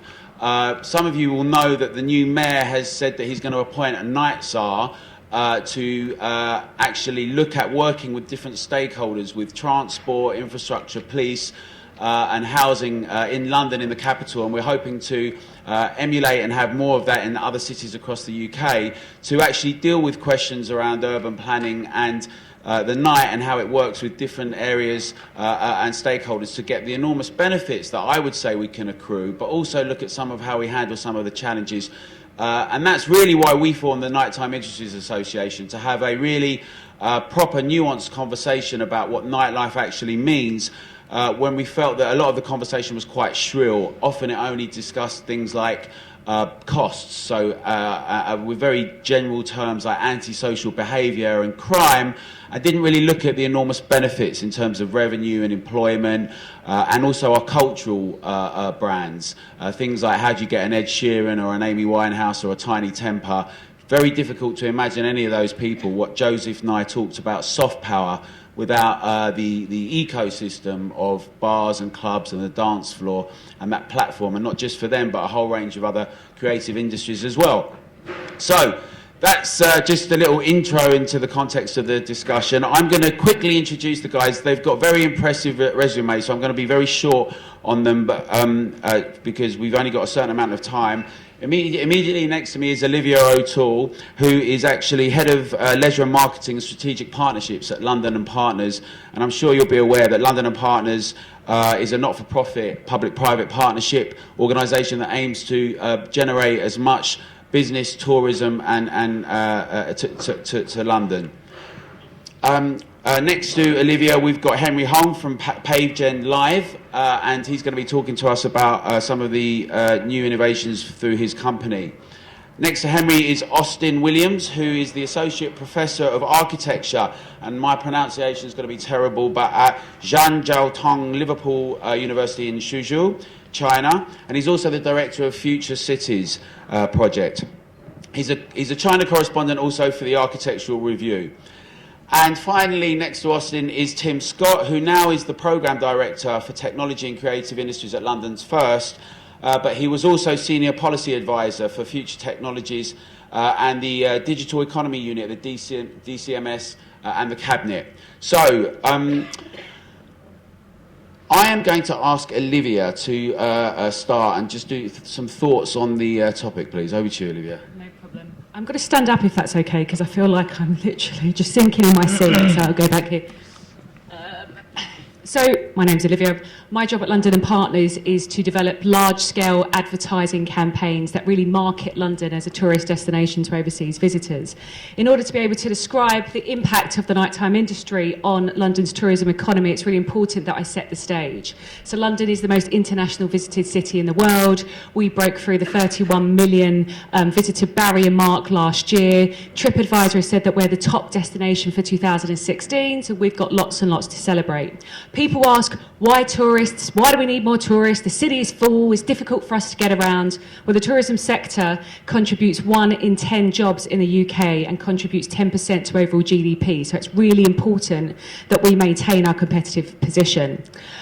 When I plan campaign to the city, it's really important that we play to the city's strengths. So our cultural offer is a key reason for people to book a trip. 40% of the people say that experiencing London's culture is a key reason for their visit, and that rings true across every nationality, across every single age group. And how do people experience London's culture? In our bars, in our nightclubs, in our museums, in our galleries, via the people that we meet, and the food that we eat, unless we've become carnivores overnight, then that could be something a bit different. So the campaigns that we do, we really want to put a spotlight on London's cultural offer and our nighttime offer. One of the most recent examples is a campaign that we did called Fans of London. It's just finished. And with that, we kind of took a step back and we thought, okay, what's all the amazing things that are coming up across our city? And we identified the new international exhibition of the Rolling Stone as one of them. We thought music tourism is massive. It's a huge export. It contributes over 660 billion to our economy every year. 49% of people who attend live events are tourists. It was like, we really must champion this. So creatively, for the creatives in the room, we found the biggest fan of the Rolling Stones in the US. We flew him over to London with his best mate. We delivered him a fan experience like no other. So they went to have a look at the exhibition and they got to meet their idols, the Rolling Stones. So we might show the film. I don't know if we've got time later, but we might show it. So it's really important for us to get behind that. Quickly, just the campaign that's coming up again, throwing a spotlight on London's cultural offer, everything that's happening in autumn time, which again is a low shoulder season. For this, we've taken the active decision to apply a nighttime treatment on our creative. We want to film all of our cultural institutions at night when they're in absolute glory. Everything from the Roundhouse through to the Truman Brewery, through to the V&A, for example, the new Tate Modern. So it's really important, again, that we showcase that the city looks different, and we highlight that our cultural industries, as Alan has said, is really embracing the nighttime. Don't know if anyone went to the Alexander McQueen exhibition last year, but it was the first time that the V&A opened their doors after hours. They opened through the night. Looking at the Tower of London even, they are introducing a whole set of twilight tours that take place in November. We as a company was absolutely instrumental in making sure that we attracted Lumiere, the 4-day festival of light that took place in January, to the city. So it's really important for us that we continue to champion these events, to showcase what's on offer, to use the advent of the 24-hour tube in order to say to visitors and tourists, it's much easier to get around the city. Once they know that, hopefully they'll come here, they'll spend more, and they'll spend more money in our city. So a few thoughts on that. Fantastic, thank you, Olivia. And Henry, over to you, please. Perfect. This should be working, great. So I've had a chance to speak to some of you today about PaveGen and what we do. In essence, we've had over 200 installations of our tiles across 5 continents. We've had write-ups in Wired magazine, in Forbes. Forbes have hailed us the Tesla of walking. And so we're really excited about where we're going in the future that is in front of us. What we do is we convert kinetic energy, so footsteps, into energy and data. So this energy is used for electricity, for street lighting as well. So it's often applied for creating much safer environments. We are looking at having 3 permanent installations coming in over the next few months at Oxford Street, which is Bird Street, just off Oxford Street. Equally, Westfield Stratford, the main entrance next to Marks and Spencer's, if any of you are aware there, and also over in Washington at DuPont Circle. This is all with our new model, which we launched May the 11th, and yeah, we're very excited to see where that's going to come about. In terms of the applications, our Walk to Light initiative is one that we're very excited about, which immediately converts footsteps into electricity to power the street lighting as you walk past. for highly efficient LEDs, and many other kind of different ideas. Fantastic, thank you. Austin. Hello. Look, I live in China, and I've been talking to the government in China, not one-to-one, but with some of the smaller party officials, about how they learn about making a city, new cities. They're building 20 cities a year, theoretically, for the next 10 years at least. And they are taking, bits of Amsterdam, the boulevards of Paris, some of the shop fittings that you might see within Britain, and they're putting them all together in this amalgam of what should be the perfect city, but of course it doesn't really have the life that you might get in some of those original cities. So it's almost like a painting by numbers approach. So I kind of think that maybe from seeing what China is looking for in the West, maybe we should up our game and maybe provide even more ambition for them to copy and copy it well. Because when it comes down to what makes a city, in general terms, Lewis Mumford, the very famous American urbanist, said that it was the theatre of social action, this general idea that we all kind of come together in some kind of theatrical display. Jane Jacobs, who's just been celebrated, the American urban writer, talks about the ballet of the street, these kind of very poetic phrases about how people really bump together, really, how we kind of avoid each other, but how we kind of make that into a choreography of urban experience. And it's all about the kind of social interactions, all about the urbanity and the clashes that come from it. And those means that a city is more than the sum of its parts. So we talked already, there's been a few kind of mentions of kind of technological innovation. I know you love apps. This whole idea about the money, the economy that could be created. But in terms of the social ambition of what a city could be, I think maybe we could step up our game a little bit. That would require more urban design rather than just maybe eking out something more from the existing system. It will require better transport, mobility, and 24-hour services. I agree with that. But at the moment, you tend to find that the debate about cities, especially London, is a sanitizing debate. It's not really a liberating debate. It's about how we can clean up and restrict. So there are great new opportunities, I think, from new forms of engagement. So I just want to quickly say, in terms of the efficient, productive use of space, already schools are trying to do this, partly as an energy efficiency drive, but you use buildings for 8 hours a day, whereas they exist for 24. So are there things that you can do to maybe, use them as community workshops? How can, Edward de Bono talked about this back in the 1970s, about doing shift working and actually making the nighttime part of the 24-hour daytime. It's the life of the city. So why do we separate this off into a night and day? Offices are shared spaces. These kind of pop-ups in car parks are a little bit pathetic, I think. But in general, there's an ambition there to really kind of use existing spaces more efficiently, to make this a little bit more of a dynamic. You can actually make something out of something which is otherwise dark and dead. So let's enliven our cities. And then the final thing I wanted to say, rather than what is a city, but what is a good city? In Shanghai, in general in China, people eat at 6 o'clock and they go to bed at 9. To see Shanghai, which is genuinely a 24-hour city, is quite a phenomenon in that social context. So what I mean is, if they can do it, maybe we can think about doing it. You go to Mumbai, the street food that you can get is not hot dogs and chips, it's not burgers. There's an array of things that we could be doing which could enliven the city space. Jakarta, markets open at 10 o'clock and stay open all night, where you can buy your food and flowers. So post-Brexit, when we're all feeling a little bit depressed, actually the opportunities to imagine a new society, a new city, a new urban experience, I think is more than just casinos, clubs and bars. It's to do with, when you arrive by Eurostar at 3 o'clock in the morning, you have somewhere to go. Open up the parks, all-night bookstores, having late-night film shows. I think this could be a really new sense of a city being not just a different place at night, but almost it could be the same place at night. Fantastic, thanks, Austin. And Tim. Hi, so I'm Tim Scott. I'm from London First, which is a not-for-profit business organisation. We've got this mission to make London the best city in the world in which to do business, which is quite a sort of straightforward and easy challenge. And we work with our colleagues over in L&P quite a lot on that. My focus on this is echoing what's just been said in many ways, as an attractive city in which people want to come and base their businesses and want to come and work, it increasingly has to be 24 hours. This is from trading floors doing international trade through to more sort of other end of the spectrum sort of jobs and getting people into the city and back out again. And the nighttime can really unlock some of the congestion issues that we've got going on there, but it can also unlock just shifting and rebalancing the way in which the city operates and works.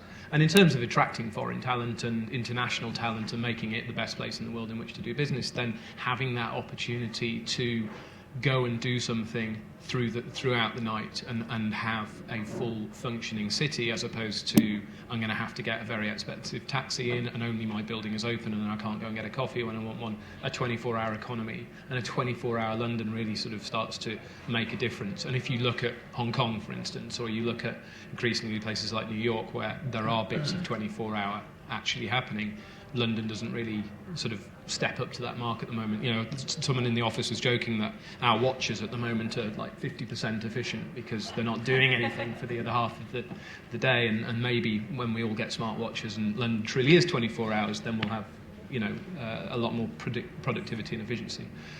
So what London First are doing, looking at this, is bringing together different bits of the economy so that we're not just talking about, you know, Alan alluded to it in his opening remarks about the nighttime economy being associated with antisocial behaviour, crime, etc., and that sort of counterfactual of if there is more nightlife, then there will be more crime. Actually, what we should be looking at is if there is more to do in the night and more accessibility of the night, then there will be more productivity and economic growth across the capital. Great. So I thank you, Tim. I've just been told we've got less than 5 minutes, so I'm going to do two things. I'm going to ask a couple of quick questions. I want quick answers, and then I want to see if anyone's got any questions or points. My question is that you were saying, Olivia, what is just increasing growth? Why would you want to do it? There is a question about sustainable development, or should it be unbridled? I think Marshall Berman's All That Is Solid Melts Into Air, that amazing book that talks about different cities across the world. You know, creative destruction, transforming things. Should it be unbridled? Should it be really aspirational? Every time I go to Beijing, I'm just fascinated because there's a new city in a new city. You just can't, the taxi, no one really seems to know. It's amazing, right? But are we in a position to do that with nightlife and with everything? Not just nightlife, but the whole thing, like creches, gymnasiums, everything. Can we be really ambitious and bold like that? Or should we have limits? Should there be elements? What do we think about that from an urban planning point of view? Do you want to take a stab at that, Austin? Oh, sorry, I was waiting to come down the line. Got to be quick, though. Yes, I think that's a really good idea. Yeah, no, I think very good. A family-friendly nighttime economy. So move it away from just ravers and Geordies. We can actually. Don't quote me. We're being filmed. But it could be a family-friendly affair. That's the point. Tim. It's about having a proper conversation, so it's not just about one sector or the other sector. Running a tube throughout all lines 24 hours a day, 7 days a week is not going to work for London. They're noisy and they're going to keep people awake, and that's not helpful. They need fixing when they break, etc. So there's a sort of a conversation between the competing factors. Yeah, Olivia? Just from a visitor perspective, I think as a city we need to increase kind of what we're doing late at night. I think different districts that we work with are coming to London and Partners going, we want to change our location from Chelsea Football Club to Stamford Bridge. How do we do that? Work with us, give us new ideas. I think we're in danger of being left behind in terms of millennial audiences as well. They want to seek out new experiences. They want something different. They have a sense of over-familiarity with London. So through our partnerships, through our districts, we need to give them something different. And I think the nighttime really gives them an opportunity to do that. We're going to play a little video because basically we've launched this campaign called Nightlife Matters, and we're coming to the end of this, but I just want to see a poll in the audience. Do people think we should have fully fledged 24-hour cities that are expanding throughout the day and night? Hands up if you do think that's a good thing. Great, hands right up. And then hands up if you think that's a problem and perhaps we shouldn't have 24 hours consumption, production, development and all that kind of thing. Okay, so there's a big majority think it's a good thing. So this campaign, Nightlife Matters, was really launched to kind of rechange the narrative and repose it, to get artists, and a range of people, writers, actors, all sorts of people across the UK, what we call the silent majority, the people that go out every week, have a fantastic time and love nightlife. As, you know, with the terrible tragedies at Bataclan and in Paris, where the world's press quite rightly said, this is who we are. We go out, we dance, we drink, we smoke, we eat, we fall in love, we get inspired. And we really want to kind of recast the whole nightlife as being that upbeat, aspirational, exciting thing. So I think we're going to see that just before we finish. Hello everyone, and thanks for joining us for our first Thursday and for the soft internal launch of NightTimeMatters as well. The aim and the aspiration is to create a situation where we discuss and represent the cultural contribution in Britain of nightlife, the rich infrastructure between music, performers, events, festivals, record labels, artists, what it is that makes us special internationally. Artists is a future company, first and foremost, not an output. An output is set up within the artists to fund the future activity. That appears to be something that's forever lost to the city of Glasgow, which brings a huge tragedy. It's a case of when we were going to take them, we were going to take the licence to you. It's sort of when the chief said, you actually did go for you. And he said, no, I actually think it was a point of law that I think we could rule on. The relationship between festivals and then 15, 20 years ago now, there wasn't a relationship. And we kind of, in Bristol, certainly responded to that by going, actually, we want to do our own festival, and there's nothing out there for us. Okay, I've been told we're out of time, although I really wanted to get some questions for you guys.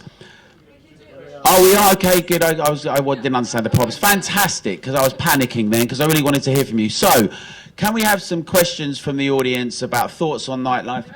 You got them all up there. Brilliant. Fantastic. So, let's see some hands. Oh, you've got them up there already. Sorry, I didn't realise that's brilliant. What I'm going to do is I'm actually going to just reframe the question a little bit, because a couple of these questions are actually going over the same types of things. And so rather than asking lots and lots of individual questions, I'm just going to kind of try and summarize this into one thing, which is that when we look at the behaviors of cities and we look at the behaviors of individuals and how these patterns are changing and how we are changing as human beings, the way we interact with technology, the way we utilize technology, and therefore the way that we interact with cities is changing. The direct impact, therefore, on nightlife and the way that we utilize nightlife is somewhat different. And so that, for me, would be the more interesting point here in terms of what you all do and how that interacts with nightlife and cities is how are you responding to cultural and technological changes and shifts in behaviours is actually the question that I would say is most interesting. I think you've got a direct response for that. Yeah. Well, for starters, I think it comes down to safety and comfort. And what we try and do, so with our Walk to Light initiative, we can make a lot of open spaces much more safer and much more comfortable for people to walk through and to interact with. So I think that's a big element of people that aren't quite sure what goes on during this kind of like this, during the night. And yeah, equally, I think it's just about making it as comfortable as possible for people. What about Tim? Yeah, I've just turned up. Yeah, here I am. Yeah, I don't like that question. So the 24-hour cities one, what's the effect on sleeping patterns? I mean, my dad was a train driver, and he worked nights, and he did all right. And I'm an academic, and I stay up all the time, and I travel to China, and I don't get jet lag. I think we're old enough and big enough to be able to cope with one or two sleepless nights. And in terms of the ambitions, the biggest challenges to becoming a 24-hour city I think it's ambition. It's ambition. We can make it whatever we want it to make it, but unfortunately we tend to either be constrained within certain parameters, or we just think that things like policing or sleep patterns are going to distort our vision. Once you have the ambition, you can rein it in. If you start with a reined-in view, then you're never going to have the ambition. So I think we should think big on these things and then work it out.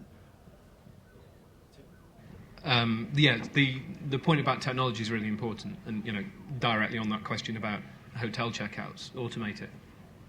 Just automate it and create more ability and more opportunity.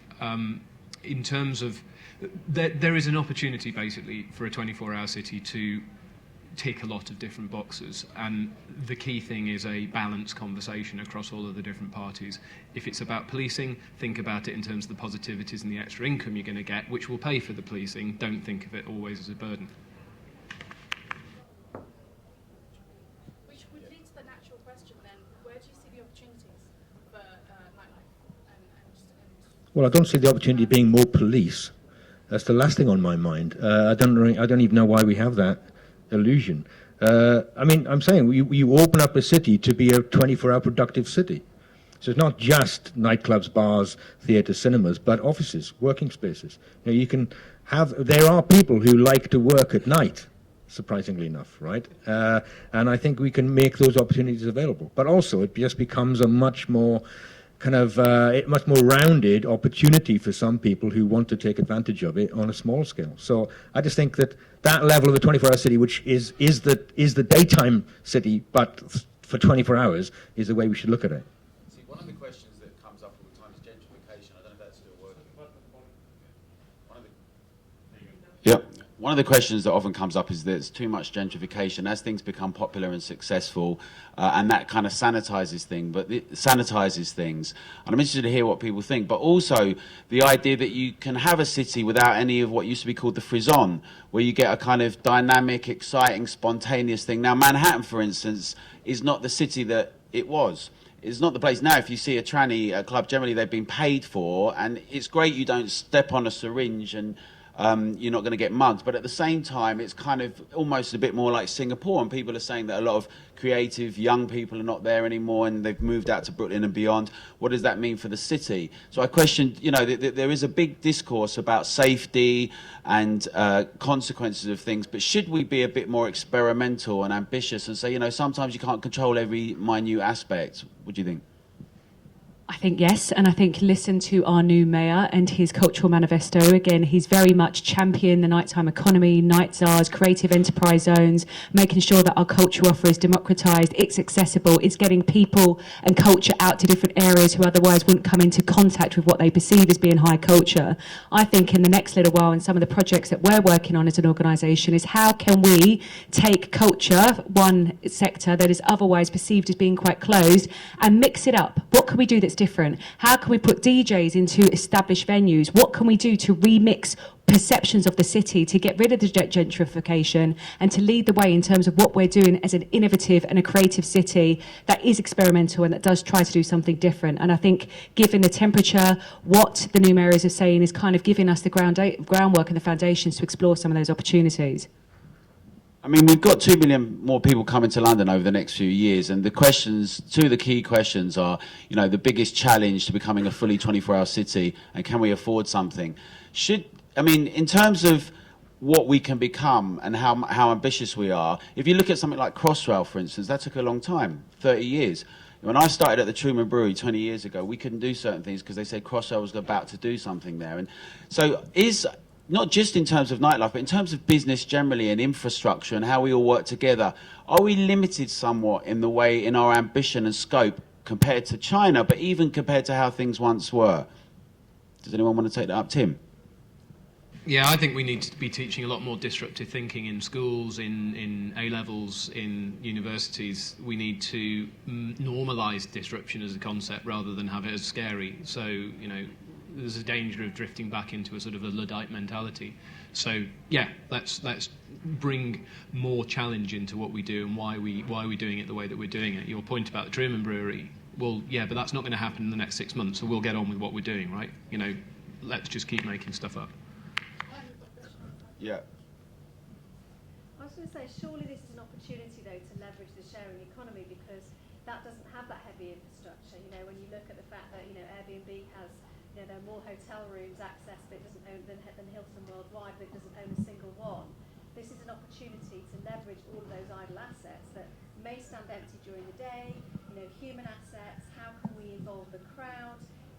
You're talking about creativity, bringing, taking spaces, for example, that are empty at night time and putting those kind of, creative initiatives into them. There's all sorts we can do, but ultimately, you're talking about bringing people together to connect and share, and that's how you can sort of leverage the idle assets that that we bring as human beings and as individuals, which actually overcomes No, I mean, I think that's a fair point. I just wanted to quickly say in terms of disruption, I don't want disruption taught in schools.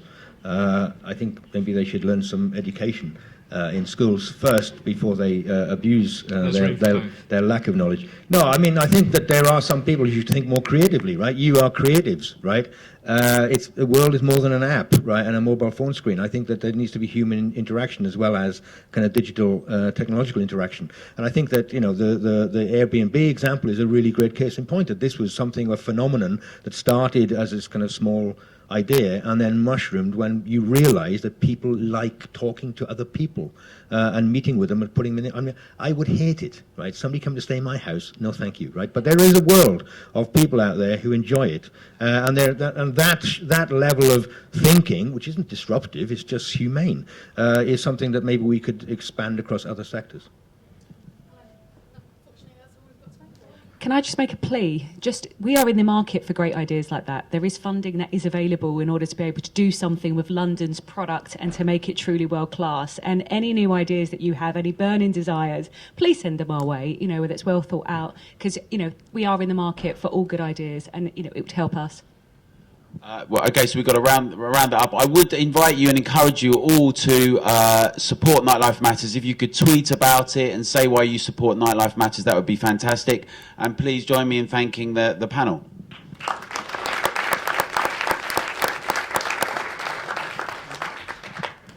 Thank you very much.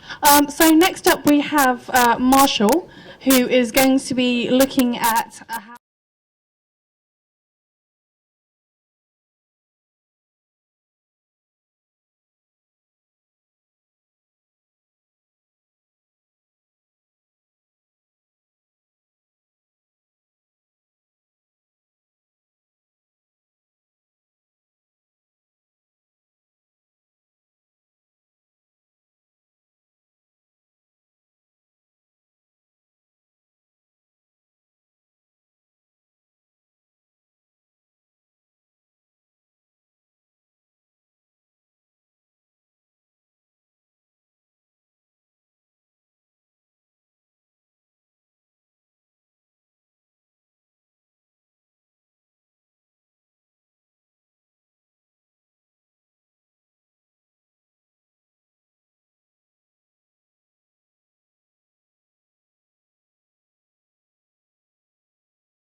Right, thank you very much. I have I guess we're filming, aren't we? How's it going? Good day? Cool? Well, let's see, where's the clicker? So, hi, I'm Marshall. I am CEO of Ogilvy PR here in the UK. And this is a picture that I took last weekend. I thought it would be interesting coming into a room to talk about travel and tourism, to talk about travel and tourism. And I was in a place called Svalbard, which is in the Arctic Circle, on Sunday. And I was thinking a lot about travel while I was away. Don't know how many of you know Svalbard. Svalbard's in the Arctic Circle. It's north of the northern tip of Greenland. The northernmost point we were at was 82 degrees north, so we were just a little bit short of the North Pole, and it was amazing. We did a lot of things in Svalbard. We saw some new things. That's a polar bear cub. These are our friends who are on the boat with us. They're down on the bow, and he's walking around on the floe ice. We saw some sights. That's a big glacier face. And we made some new friends. I particularly like this walrus. He seems very friendly to me. But it's interesting, I think, when you think about the demands of travel and tourism and all the things that you've been talking about for the last 4 or 5 hours, how the world has changed, how the world has moved on. We've talked about the future of it. We've talked about the implications of technology. We've talked about disruptive forces like Airbnb and Uber and so forth. But I wonder actually if we need to think a little bit about ourselves, which is why I thought it would be fun to put in a holiday snap or two, and to think about how our own travel habits have changed and what the implications are for that for the way that we talk about destinations and services and all the rest of it. And I think for me, the big insight, the big shift when it comes to thinking about travel is actually best represented by the poster that my brother had on his wall when we were 12 years old back in the late 80s.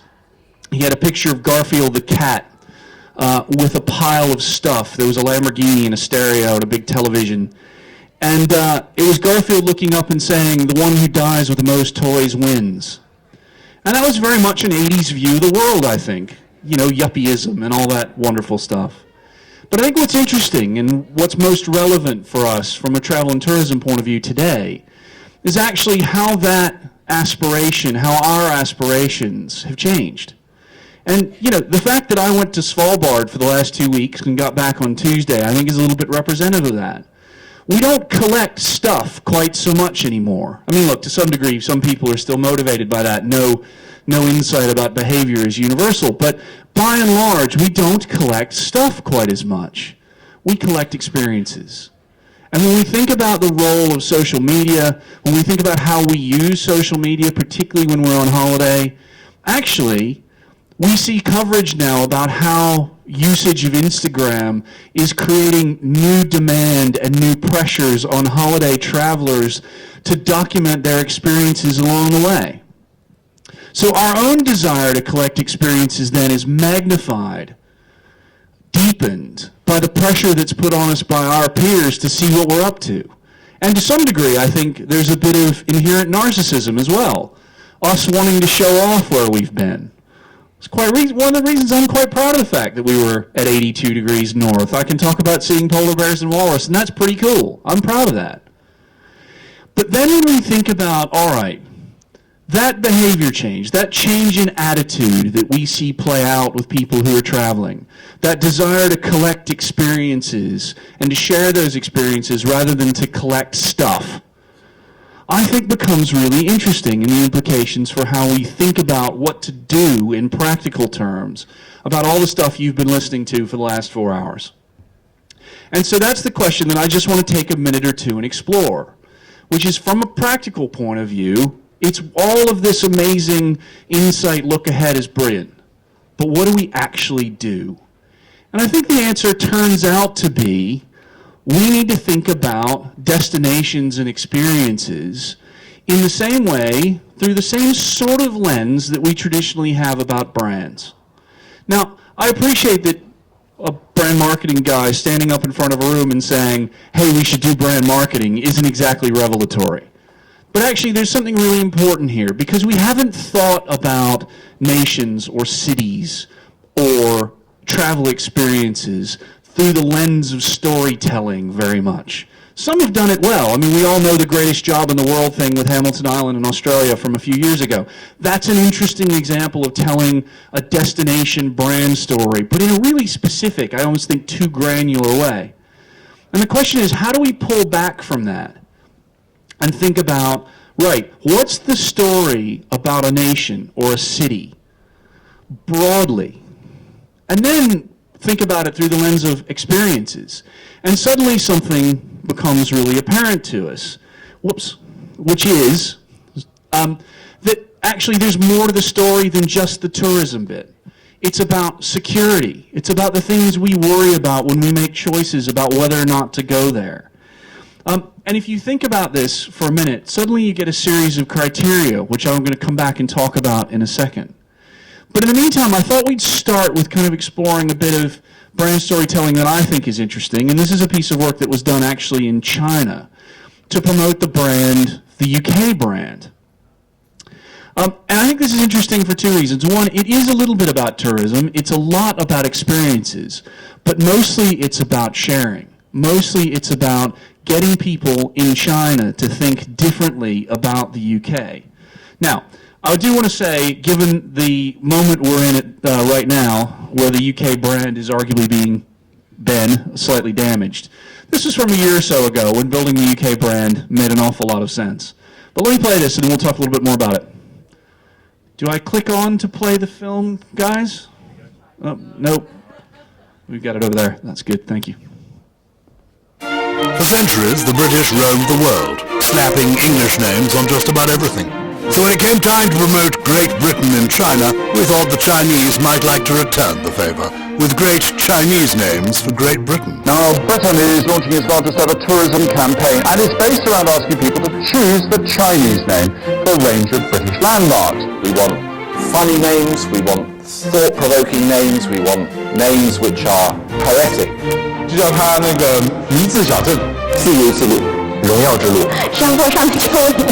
We invited them to suggest names for over 100 iconic British attractions online, and the names poured in. 女王驾到，侠盗林、摘星塔、西苑谷、白色大路灯、高帅富之路。 For places not listed on the site, namers were encouraged to personally visit the location and be the first to upload their submissions to Weibo, along with proof of visit. A Chinese Beatles fan named Yu Run grabbed the opportunity to name Beatles landmarks in London and Liverpool. 现在终于印证完了，它就叫潘尼路了。 The names were immortalized on Wikipedia, Baidu, and Google Maps. And the campaign became a talking point, both in China and abroad. The new Chinese name for the Gherkin building in London translates quite literally to the pickled little cucumber. The famous Highland Games. Some feel it could be better translated as strong man, skirt party. This was the first time in history one country had invited the citizens of another to come up with names for its major landmarks. As a result, Britain is greeting a lot more Chinese tourists this year. Thank you very much. 大功告成了，我可能创造了一段小历史。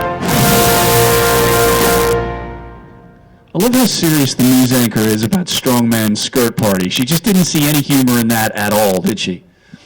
But as I was saying, I think this is a really interesting example that brings to life the points I'm making, that actually we need to think about how we tell stories that connect with people who want to collect those experiences. And I think that's an interesting place to begin. But then we start pulling this apart, and this is what I was alluding to a second ago. Yeah, sure, we can and should talk about the tourism aspects of the story, but there's more to building a narrative than that. And this is where I think we can really learn interesting things from brands.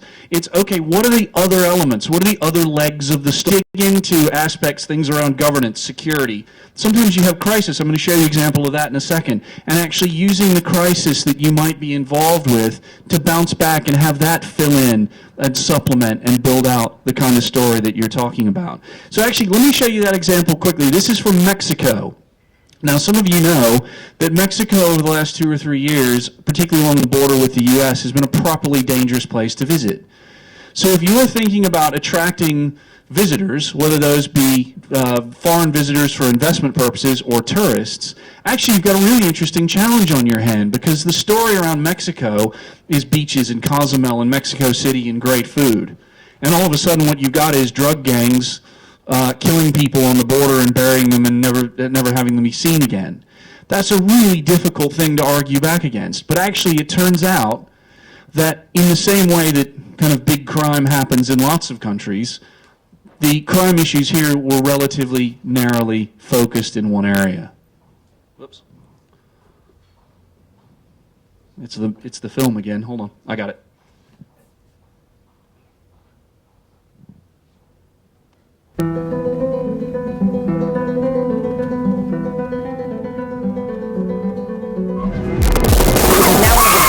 Cities in the world.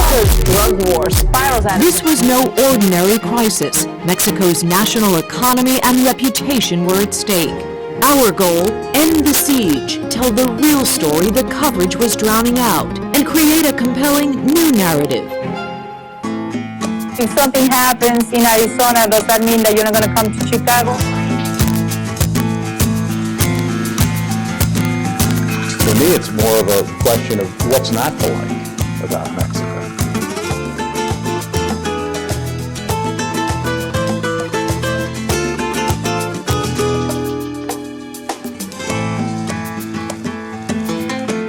The crisis that claimed a country has been contained, and the world has a new way of thinking about the Mexico they thought they knew.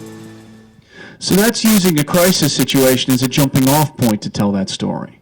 And I think that's an interesting perspective on it as well. And I've got one more just to think about, which is, again, looking a little bit at tourism, but looking at tourism in the light of some difficult circumstances. This isn't quite crisis, but it's looking at getting you to think about actually brand USA in a different way.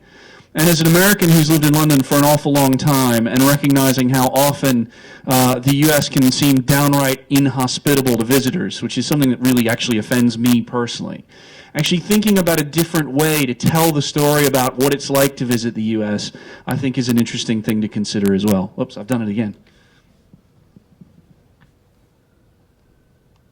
I've never seen anything like it. In 2001, the US faced a serious image problem following the 9/11 attacks, making travel to the US very uninviting. As a result, international travel to the US was dwindling. Brand USA was created with an ambitious mandate to welcome 100 million visitors annually by 2021.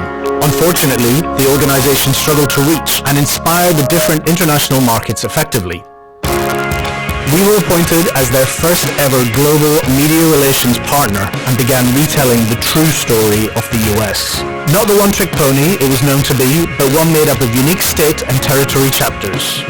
Using key insights from both established and emerging markets, we created 3 pillars to our story. The great outdoors, culinary experiences, and urban excitement. In-depth market profiles told us which of these pillars and state chapters appealed to particular travelers from around the world.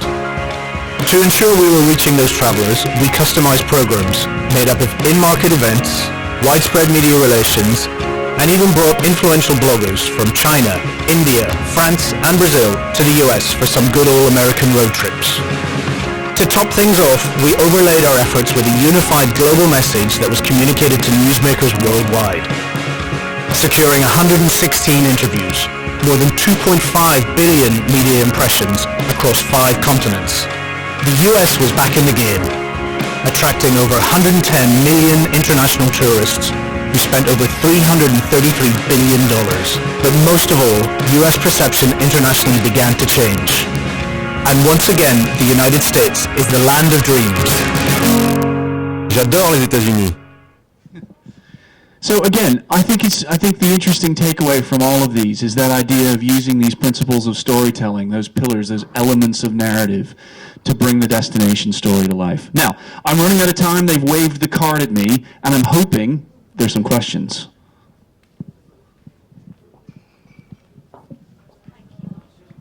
So yes, there are some questions. The priority question from the people in this room, which begs the question, what are you doing, people, is what is the name of the walrus?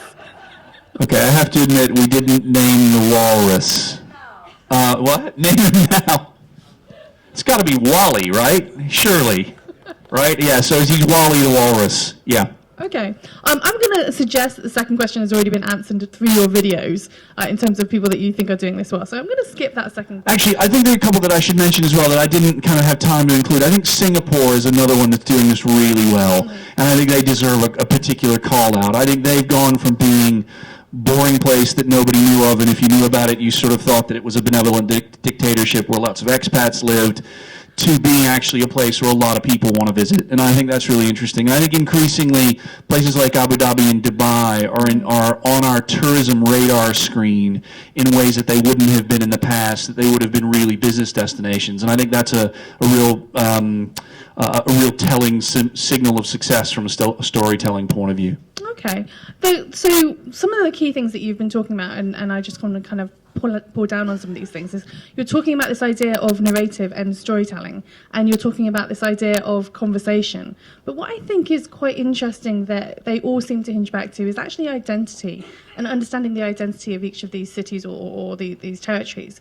And I'm curious from your perspective whether or not you feel that that is something that is inherent to these brand stories. Oh, there's no question. I think you can't, if you think about the territories in question as characters in the narrative, in the play, if you like. I think you can't express a good story without really having a deep understanding of a character. And in this case, I think that either requires somebody from outside walking in and saying, let me help you explain and understand your personality better, or having a really deep sense of self-awareness about who you are and what your attributes are. And I see the question sort of popping up with 11 thumbs up behind you, which kind of dovetails nicely with that thought. London post-Brexit branding. I mean, the thing is, as an American who's lived here a long time, who's now a UK citizen and loves it here, and in particular in London, I'm not sure there's another citizenry I've encountered anywhere in the world that is both more self-aware and more self-deprecating than folks in Britain, and I think it's wonderful. And actually, when you look at the UKTI thing that I showed at the top, there's a sense of, come help us make fun of ourselves baked into that. And I think actually, as London thinks about its future, recognizing its own characteristics and making the most of those is really important. And I think London will continue to do that very well. I think actually, I have to admit, when we were voting, I wasn't sure about Sadiq, but I think Sadiq's done a really good job of beginning to position London in a way that is both old and new together. And that's going to be the key challenge for him and indeed for London leadership going forward, in my view. Okay.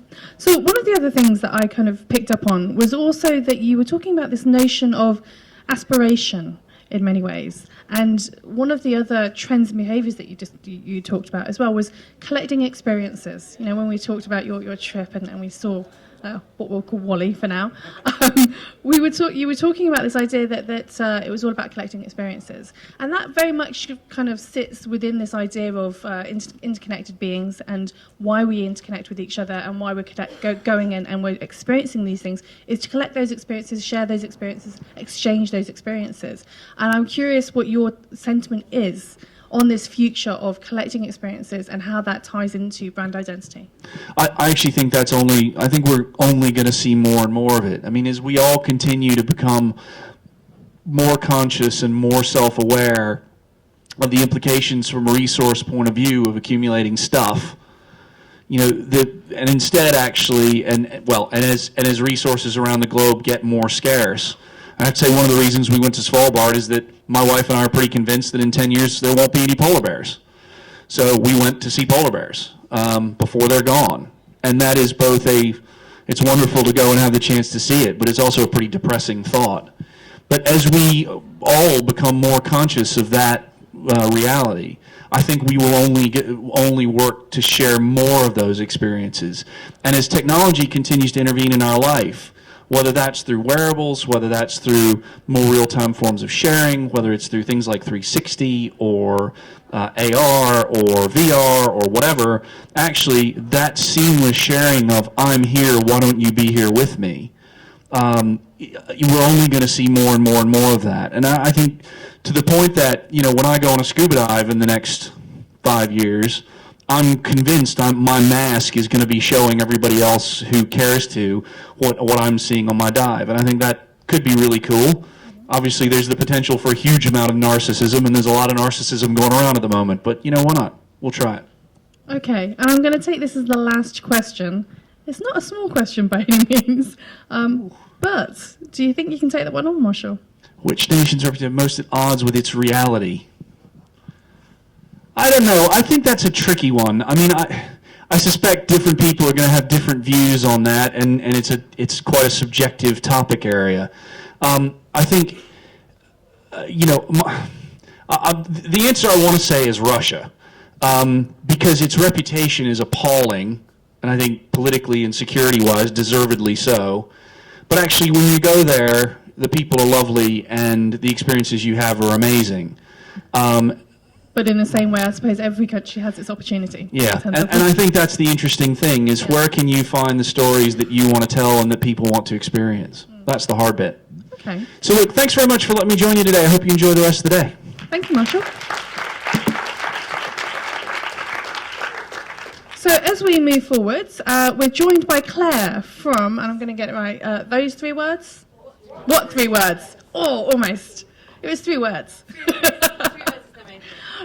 So Claire's going to be talking to us about the journey that they went on in order to get to where you are today. I actually remember seeing these guys at one of your pitches at an accelerator that I actually mentored for a long, long time ago, before you became who you are now.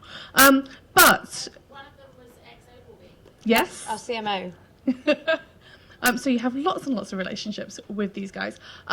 But I would love to hear from you in terms of this new approach that you're taking, how you're reinventing the world and reinventing the way that people will find things, but how that brings us back to this idea of interconnectivity and the individual, and how we can apply that. Yeah, thank you. And I think there's quite a lot I'm going to say, I think, which leads on from what Marshall was saying around not just about travelling, but about travelling as a collective action, and also travelling as something we can share with other people. So I'm going to tell you a bit about what 3 words. It's a pretty unusual concept. Essentially, it's 3 words to address the world. And we started because 75% of the world has really, really poor addressing systems. And that's a real mixture. It can be places like Ghana, for example. It can be whole countries that just don't have addressing systems. Or Costa Rica. If anyone's ever been to Costa Rica, it's an incredible country with a lot to discover, but it certainly doesn't have very many street signs. And then, of course, it's also lots of places in the Middle East. It's new cities, it's refugee camps, it's slums. So there are all kinds of places in the world. Even just thinking about a national park. A national park might have one address for a whole area. So there are many, many poorly addressed places in the world. This is just one example. So you can see there's not much happening where this coordinate pin is on the map. In reality, that's what is there. All those people who live in the favela, this is just outside Rio in Brazil, and these people don't really appear on a map. They certainly don't have street addresses. So there are many places like that in the world. And then even in the rest of the world, in our developed countries, poor addressing can be really costly and frustrating. Imagine being stuck in a national park and trying to tell somebody you've broken your leg and where they have to come and find you, or even just on the Dorset coast even. So many of the best places in the world that people want to visit don't have addresses. So thinking about, I know, the best fishing spot that you want to tell your friends is the best place to come and go fishing with you, or the best place for street food in the square in Marrakesh, or even at festivals. So you think about Glastonbury. How much time do people spend at Glastonbury phoning each other and saying, where are you? Oh, I'm near a tent and a stage and some mud. So there are all kinds of places that we'd like to be able to talk about better. And then this is an example. So this is an amazing waterfall in Mexico. Mexico is a beautiful country with many, many things to discover. There's a great waterfall called Cascada Sol del Mayo. You type that into Google, it doesn't exist. And that's what it looks like on a map. So you pin on a map, and that's Cascada Sol del Mayo. If you look on the satellite view, you can just about see. It's this incredible waterfall that you can go and swim in. It's got a huge natural diving platform. People go there and swim, but it's very, very difficult to find. Even sometimes when there are addresses, they're quite difficult to use, particularly if you're a tourist. So this is a guy who became quite famous in Iceland recently. He's an American tourist. He meant to type in this one, Laugavögur, or something like that, and he accidentally missed out the R. Now, he doesn't speak Icelandic. He's not expected to know that. He missed out the R, and as you can see here, these are 2 places in Iceland, spelt very similarly, 1 hour different, but they're 4.5 hours apart. So the poor guy drove 4.5 hours the wrong side of Iceland, showed up in a fishing village, and his hotel certainly was not there. So even when places do have addresses, they don't always behave in the way we would expect. So there is a universal addressing system. It looks a bit like this. It's called latitude, longitude. Now, this is a universal addressing system. Every part of the world has a totally unique address. It's also pretty unusable. So nobody's ever said to me, let's go for a picnic in Regent's Park at 25 degrees 940.918. So we wanted to do something like this. We wanted to make a universal addressing system so everybody can talk about anywhere in the world, but we wanted it to be human-friendly, which that certainly isn't. So what we did is we divided the whole world into a grid. So this is a grid of squares, 57 trillion squares in fact. Each square is 3 meters by 3 meters and has a totally unique address made of words. So table, chair, spoon is that example. Our front door of our office is at Index Home Raft. So these are totally unique addresses. There's nowhere else in the world except for that square called table, chair, spoon. And every single one of those is unique and it's fixed, so it never changes. So if I say to you, meet me at table, chair, spoon, or Index Home Raft, or Toffee Branched Pyramid, all of those are completely unique addresses, accurate to 3 meters, so they're very, very small. So that means you've got anywhere in this whole world, including the sea, you've got a totally unique way to talk about it. And of course, it's much easier to remember words than certainly strings of latitude, longitude coordinates, and also much easier than alphanumeric codes. Because often, I mean, when I tell someone my postcode over the phone, I say, SE156QS, and then I say S for sugar, E for elephant, 15, 6, Q for queen, S for sugar. So we were like, well, let's get rid of the alphanumeric code. Let's just go straight with the words. So there are 57 trillion of these combinations. You'll find some interesting ones. I looked up, when Marshall was speaking, I looked up Strongman Skirt Party, which is in Alaska. So Strongman Skirt Party, maybe that's where the Scottish Games should be held next, in Alaska. We've also done it in 10 languages so far, actually 11. We just launched Mongolian. So we've done the whole world 11 times over. We've got Arabic about to launch. We've got Greek, Hindi, Bengali on the way. So whichever language you speak, you have a very simple universal addressing system in your own language. We have these free apps. They're on iOS and on Android. You can download them right now and look up your home's 3-word address. Bear in mind it's 3 meters by 3 meters, so if you hate it, just go 1 square across to find a better one. And these are totally free. They work completely offline as well, because it's just a very small algorithm we've created which works offline. So you can use this in the middle of the Sahara Desert if you want to, with no data connectivity. And we also have 2 lines of code, and this is the really powerful thing for our business, is we've basically made 2 lines of code that you can build into any application. So any website, any map, any app, and that means you can have the power of 3-word addressing in your travel site, in your offline navigation app, in your best places to fish app, anything in the world. So that's 2 lines of code, and it's really, really simple. And that's how we've really accelerated our business, by basically making other people do the work for us. We give them a little bit of code, and they build brilliant things, and we show off about them, which I'll do now, and you can see some of them.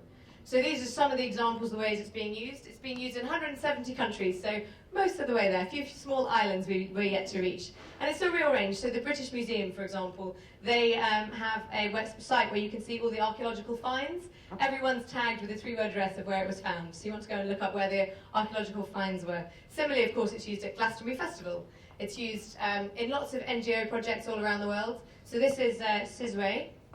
I'm going to see if I can get that to play. This is Sizway. He runs an organisation called Aiza Express, and he lives in a township in South Africa. And a township outside of Cape Town does not have addresses in it. And that he started this business because he had a grandmother who wasn't very well. She couldn't go to hospital to get her medication. And so he started going to hospital and getting her medication for her. And then all the grandmother's friends started saying, oh, can you get mine while you're there? And then all their friends. And they eventually built up this business of people on bikes delivering medicine to people who need it in the townships. But with no addresses, it got quite difficult to remember. So now, just using the What 3 Words app, he's able to have a 3-word address for every single house in that settlement, and he can deliver medicine there. Similarly, it's being used in slums in India to deliver solar lighting. It's been used in South Africa to actually do whole slum addressing projects. So there are thousands of ways it's being used in the world to do good. And going back to tourism and travel, this is the waterfall I told you about earlier. The 3-word address of it is Pictured Pheasant's Handball. So if anyone goes to Baja California in Mexico, go to Pictured Pheasant's Handball, and you can swim in that amazing waterfall. It's a very powerful tool that helps people to discover the world. And it also helps people to share. So I wanted to tell people, go and swim in this waterfall. I had no way to explain where it was. I was basically going to say, oh, go to Aguas Calientes, drive to the end of the road, see if you can find a local, ask them for the canyon, and they might be able to help you. Now, instead, I can say, go to Pictured Pheasant's Handball. And on this same Mexico road trip, I actually typed into my offline navigation app the address of the hotel I was staying in at the end of the road trip, having stayed in very strange Airbnbs and exciting, adventurous places. I just wanted a bath. So I wanted to go to a Marriott hotel. I typed in the address, and I did see the Marriott hotel as we drove past it, but we were on a highway, and the address took me to the pin in the middle of the highway near the hotel.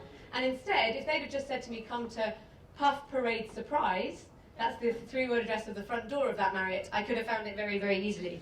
So one of the things Marshall was talking about was about being able to discover new places, and I think that's a really key thing, particularly as we see millennials starting to spend on travel, is that people want to discover hidden gems. We want to go to this place, this waterfall in the middle of nowhere, and tell everybody, I swam in this waterfall and the only thing I could see were rocks and trees, but we don't actually want it to be difficult. I want to find this place, I want to type it into my phone, go right there, not have to ask anyone for directions, and take some beautiful photographs, and then I want to share them on Instagram. And the idea of this addressing system is it's a really, really simple way to find things, and it's also a really, really simple and fun way to talk about them. So we have lots of travel brands who are doing it. So, for example, Original Travel is a great luxury travel brand, and on their website, one of their travel experts, she writes in her little bio the 3-word address of a place that's her favourite place in the world to go, and it's the place you can watch turtles, baby turtles hatch on the beach in Thailand. So it's really showing people that there are all these hidden, exciting places you can discover in the world, and we've given people a way to talk about them and a way to share them. Now, the bit of code I mentioned earlier, it's built into all these kind of apps. So NavMe is the world's biggest offline sat-nav app.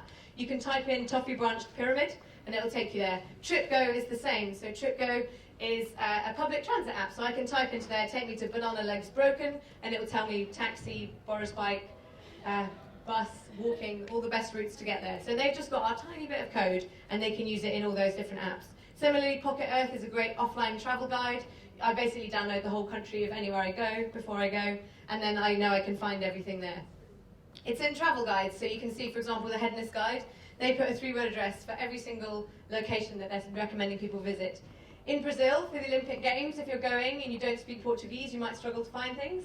These guys, if you rent your house through Brazil Rent My House, you get a 3-word address, this one being Physical Smoker Weekday, for every single place you book. And of course, during the Olympic Games themselves, it's much easier if I say to somebody, meet me at Glitter Pausing Printers, than somewhere near the velodrome. Glastonbury Festival, we had lots of people using it, but particularly powerful at Glastonbury Festival were the medics. So medics previously were radioing each other saying, I've got an unconscious person near a hay bale, and now they're able to radio each other and say, hey, I need some help at Apple Banana Spoon. And everybody has a simple way to get there. It's also used in ski resorts. There's a ski resort, Lake Tahoe in California. You break your leg, they will be able to come and find you simply using 3-word addresses like tribally submitted inked. These guys are pretty cool. These guys are in Delhi, in India. They're a taxi app. They have a fleet of women drivers, which is very cool because in Delhi, lots of women were complaining about the fact they couldn't have women drivers. So they're a scooter taxi, and they will let you put in your 3-word address to be collected from, and they'll drop you at your front door if you give them a 3-word address as well, just in their app. So they're basically Uber for scooters in Delhi, and they're using what 3 words. This is Mongolia. Now, Mongolia is a particularly special and beautiful place you should all visit. There are some fantastic pieces of architecture. There are amazing yurts in the Gobi Desert you should go and stay in. Mongolia does not have an addressing system that's usable. So as of about a month ago, Mongolia adopted what 3 words as an official addressing system. So if you are Mongolian, you can get a letter delivered using just 3 Mongolian words written on the front of that letter. And if you're visiting Mongolia, all of the key tourist hotspots, all of the statues of Genghis Khan have a 3-word address in English, so you can go and visit them as well. So in the middle of the desert, or that tiny yurt at Disposing Splits Congas, everywhere has an address, everywhere, even outer Mongolia. And there's a couple of other examples. This is swim places. So these guys just took our code, which they could get on our website, and they've built a crowdsourced map of all the best outdoor swimming places in the world. So when it's hot in the summer and you want to swim outdoors, you go and you can see a 3-word address of every outdoor swimming place in the world. And of course, imagine going to Tokyo or somewhere in China. If you don't speak the language and you don't read it, simply typing in Scorch Savers Cupcake is a much easier way to find your way around. So essentially, we wanted to make sure that everything, everyone, and everywhere in the whole world has an address and has a really, really simple way to talk about it. So that's us, that's what 3 words.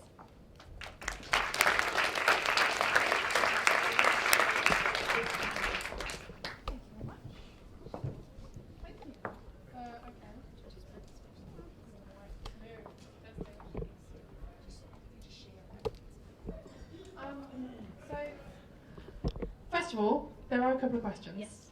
And the most obvious question, I think, out of all of the questions that have been asked is, how do we handle addresses where there are big, tall, high-rise buildings and there are multiple floors, etc. and so forth?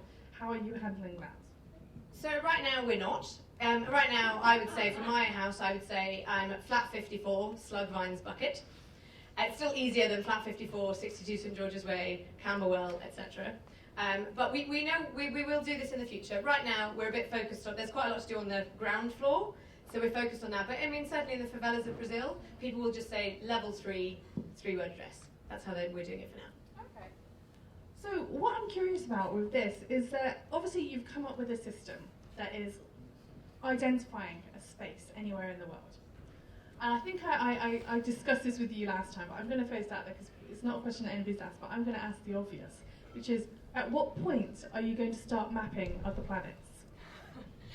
So, well, technically, since it's an algorithm, it's not very difficult to apply it to other contexts. But we're a bit busy right now with the Earth. I think the point at which there's tourism on Mars, I'm sure people will be delighted to be able to get a 3-word address of where they want the rocket to land. But for now, we've got so many hidden gems we're helping people discover, and slums that we're mapping, and refugee camps and things like this in the world as it stands. That's our focus for now. Okay. So going back to the questions, obviously somebody's asking here what's the danger from somebody like Google, which is obviously an inherent risk in what you do. Have you considered this? Yeah, so I mean, we have, of course, there's always a risk that other people will do it, but we've been working at this for quite a while, and we've done some pretty spectacular things to the algorithm that and we're actually not that expensive to use. So if people want to use it or create their own version, actually they're better off just using what we've done, because we've learned a lot, we've done a lot to our algorithm to make it very special, and we have intellectual property which we're protecting as well anyway. But yeah, I mean, look, nobody else is doing it with words. It's a pretty unique idea. We think it's going to transform the way the world works, and I think everyone else is sitting back to see if it does. Okay, so no, that isn't working either. All the microphones are dead. So one of the questions here is about brands, and I am curious about this. So first of all, from a can a brand, rename an area perspective, but also just from the general context of, okay, I've got a 3-word name for a location, but I don't like it, I want to change it. Is this a possibility? Absolutely not. So brands often ask us this. So people say, oh, I have a pizza restaurant, can I buy best pizza ever? No, because the whole system is supposed to be universal and needs to work offline. If we start changing it, it stops being universal, stops working offline, it just undermines the system. But, okay, so if you don't, I mean, my address has slug in it, slug vines bucket. But I feel quite fond of it now. But if I didn't like it, it's 3 meters square. So actually, if you really hate it, go 1 square along and you've got another one. But we do find some brands are using them in really interesting ways. So sometimes someone will have a funny combination and then embrace it. We had someone who called his art gallery after his 3-word address in Paris. So there are those brands. And then, for example, we worked with Audi and Vorsprung durch Technik. Their slogan in our German version of our app just happens to be in the Brazilian rainforest. So they recently drove a new car, and they did a documentary-type advert of driving to discover Vorsprung durch Technik in the Brazilian rainforest. So it was nowhere near the factory, but it didn't mean they couldn't do something interesting with it as a brand. Okay. So I'm going to answer the question about, is there anywhere that you don't have an address for? Originally, in explanation, it said that they've already split up the entire world into a grid. So I'm going to answer that one and say, actually, everywhere's got an address. Yeah, you just have to look it up in the app. Yeah. But what I am interested in is the application of your system for individuals to be able to use this in a more interesting or meaningful way. Now, at the moment, we're seeing a lot of corporate activity in terms of people being able to deliver something from from location A to location B, or to be able to help medics get from point A to point B. How are you seeing the kind of future peer-to-peer use of the technology? I think that's really interesting, because our focus for now has been B2B very much. We're very interested in helping particular businesses, NGOs, governments solve those problems. But what we're seeing is this kind of network effect. So in Mongolia, for example, because we've now been adopted as this addressing system, we're finding that the biggest e-commerce site in Mongolia has put it on their address to checkout page. So people who don't know their 3-word address are then discovering it every time they buy a pair of shoes. They're going, okay, here's my 3-word address, and then suddenly they're able to use that in microfinance. They're able to use it to talk to the emergency services. They're able to use it to tell their friends where they live. And so what we find is that once people start to use it in other contexts, like in Glastonbury, for example, people use it Glastonbury because it's useful. Suddenly they're like, you know what, when I'm meeting my friends for a picnic in Regent's Park, it's much easier to give them a 3-word address than tell them to meet me near the tree or the lake. So often what we'll find is people's first exposure to it will be through a business. So either a business or a government or a settlement project or one of those areas where we're working particularly with a partner. And then their own personal usage of it will go way beyond that. And we know that because the navigation apps, the public transit apps, the holiday guides, the tourist apps, all of those ones are very much consumer focused, and people are using them more and more. Okay. So do you see a direct correlation then in terms of tourism and, say, for example, TripAdvisor? Do you have people kind of posting their comments about each of these squares? Yeah, so we're working with a lot of travel guides, and certainly, I mean, we see it on Twitter even. And it's a whole range, and it is absolutely, I discovered this beautiful place, or I'm going here, or often people would tag photographs. That's something we've seen more and more in the last 6 months or so, is people taking a really beautiful photograph of a place in Iceland and saying, here's the 3-word address of where I took the photograph, or recommending places to each other. So that's been a really interesting consumer play in the last kind of 6 months or so. We've seen a lot more reporting of that. addresses between, either as recommendations to each other or simply just a way of saying, here's where I went or here's where I took this photograph. Well, thank you very much for joining us today, Claire. And as I understand it. Okay, so we did talk about going on the roof, but logistics is making it quite difficult. So what we're going to do is we're going to have a 10-minute break. We're going to send an email to everyone to let them know that Rory's coming on now, in 10 minutes. So please go and get a coffee or a tea or whatever, chat amongst yourselves, and in 10 minutes we'll get Rory on in here. Cool, thank you.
very much indeed.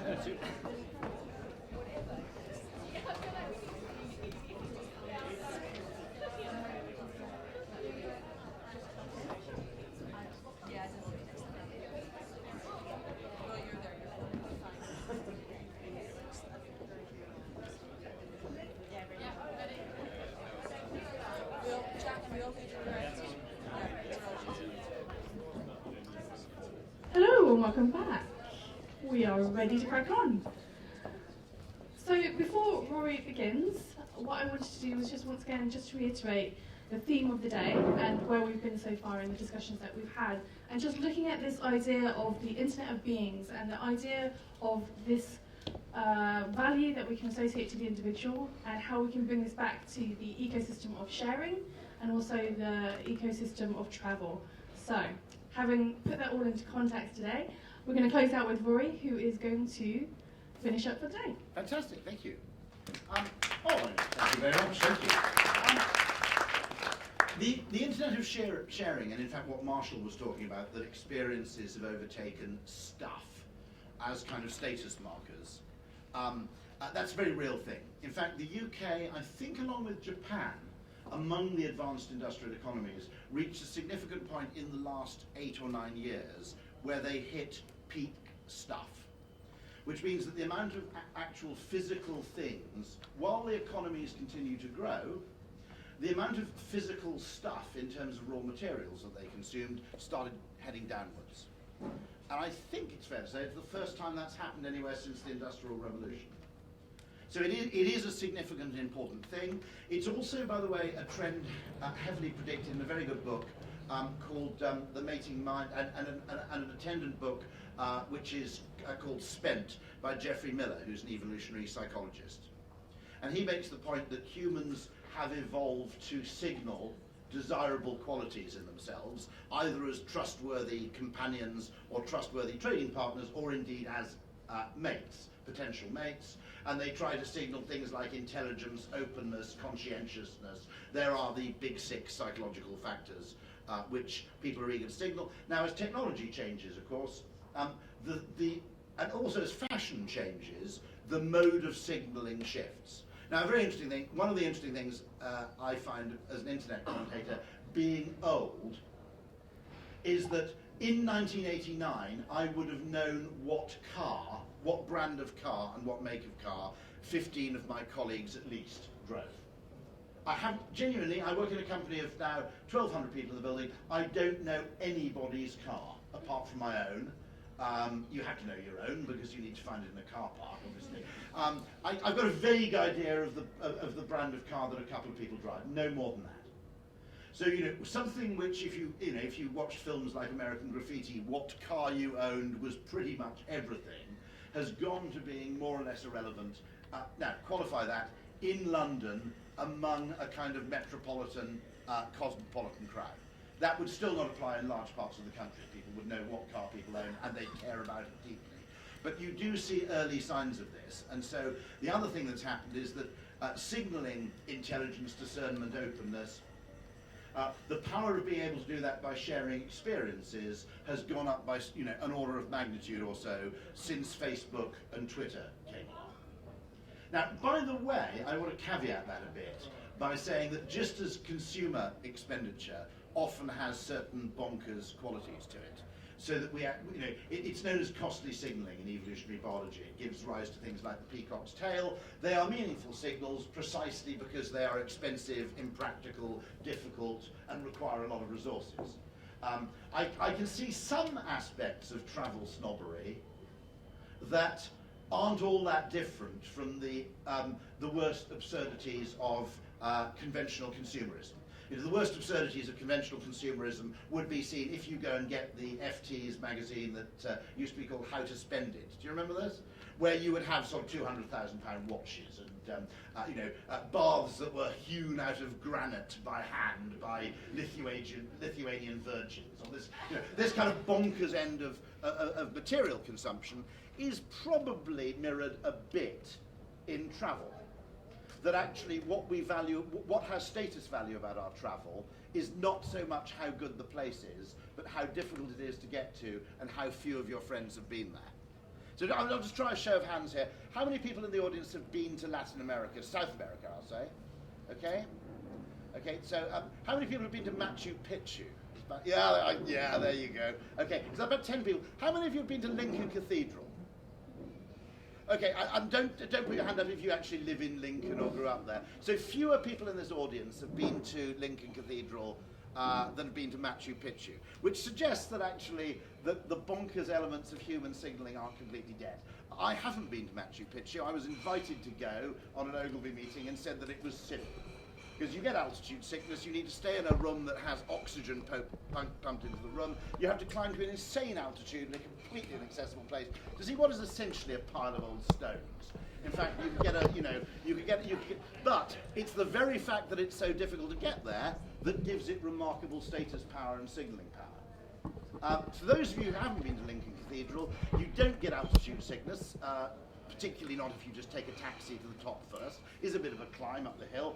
You can get there and back in a day from London. It's probably one of the 10 most remarkable buildings in the world, I would argue. It has a spectacular approach, and yet fewer people in this room have been there than have been to a pile of stones. I'm being a bit unfair, aren't I? But effectively a pile of stones where you could probably learn just as much not by going there, but by recording a program on Sky Plus produced by National Geographic. So there are there is some weirdness to human travel, that the status is largely driven by expense and difficulty, not by value. And my brother realised that when he was stuck in a hotel room in Singapore for a weekend, and the TV channel had sorry. Oh, you want to mic me up? Is this dead? Yes, it is. It's died, right. I wonder why. So you don't need to hold it anymore. Yeah, no, I can pop them. Is that all clear? Just for the live stream, not internally. So you're going to have to speak Right, speak loudly. My brother was staying in a hotel room in Singapore, and there was a competition the TV channel was holding, and the second prize was 2 weeks in Bali, and the first prize was a week in London. Which obviously, if you're a Brit, seems a completely surreal and bizarre competition. But again, the status you gain as a Singaporean from going to London is much higher than the status you gain from going to Bali, even though most of us here in London would regard that as a bonkers order of things.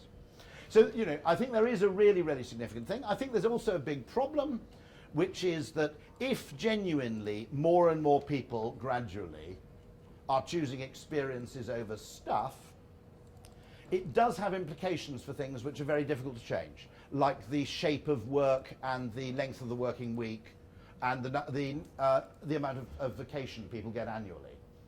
So an interesting fact, I have never met anybody in Europe, nobody, literally, who is so bonkers and right-wing that they think that the UK ought to go and have just 2 weeks annual holiday rather than 4 or 5 because you gain an extra 2% of annual GDP. I've never met any single person ever who believes that. And yet in the whole of the US, if you take more than 1 week's holiday at a time, you're regarded as lazy. Okay? There's only one man has ever raised the issue trying to get a mandatory 2 to 3 weeks paid vacation for everybody in America. That was Bernie Sanders, and when he raised it in Congress, he was treated as if he was completely deranged.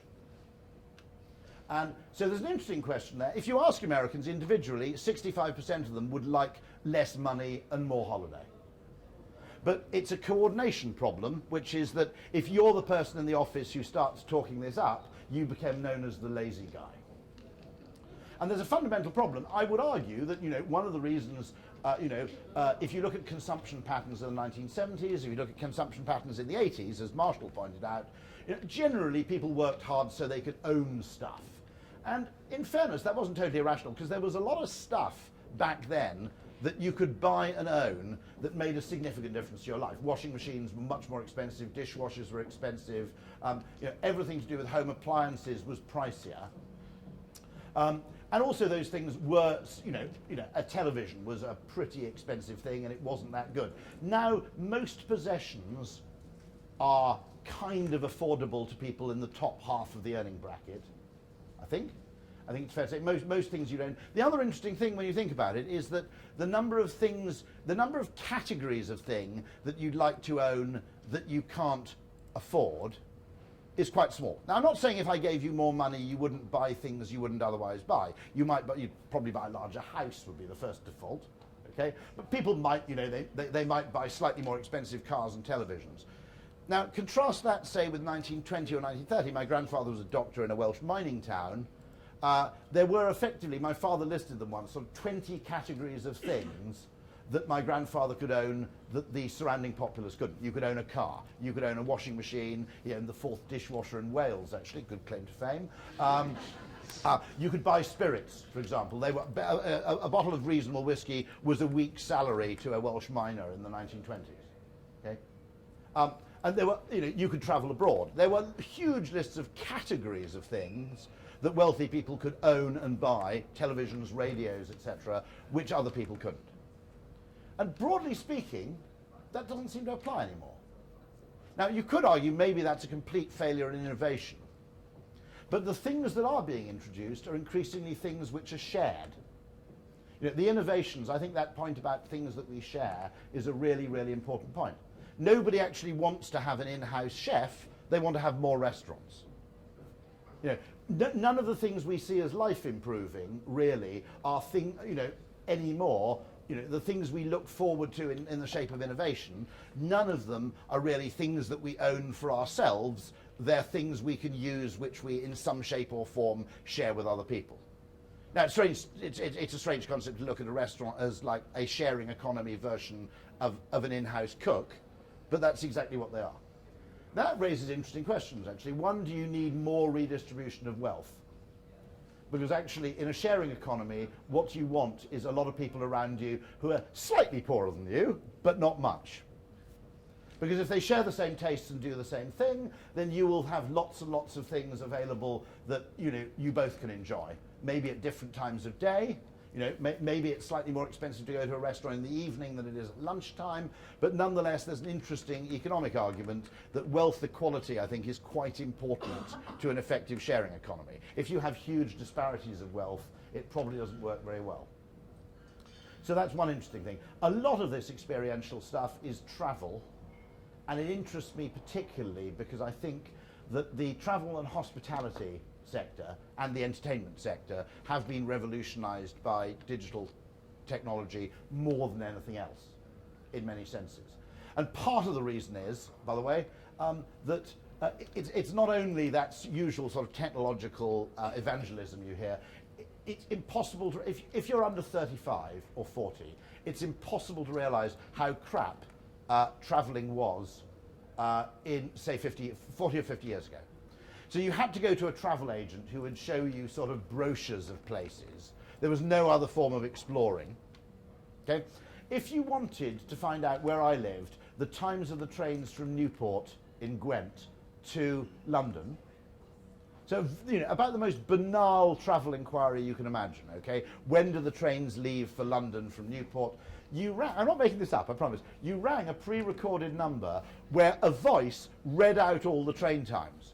They'd say, leaving at 10:14, arriving Paddington at 12:48. Okay? Now, of course, whenever you rang up, it was always 2 or 3 hours later than you wanted to travel, so you had to stay on the line for about another 8 minutes to wait for the person's voice to cycle around back to the time in which you wanted to travel. That's how bad it was. So I think one of the extraordinary things is that what the internet's created is it's created what you might call, in consumer marketing terms, a massive sampling campaign for other places. You can kind of explore them and know a bit about them and kind of make a judgment about them on whether you want to go there before you go.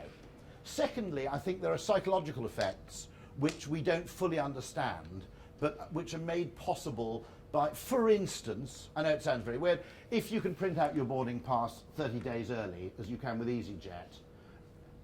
I flew with an airline recently where you could only print out your boarding pass the day before you travelled. It makes you slightly anxious, whereas once you print out your boarding pass, you kind of go, yeah, that's fine, that's all sorted now, I can relax.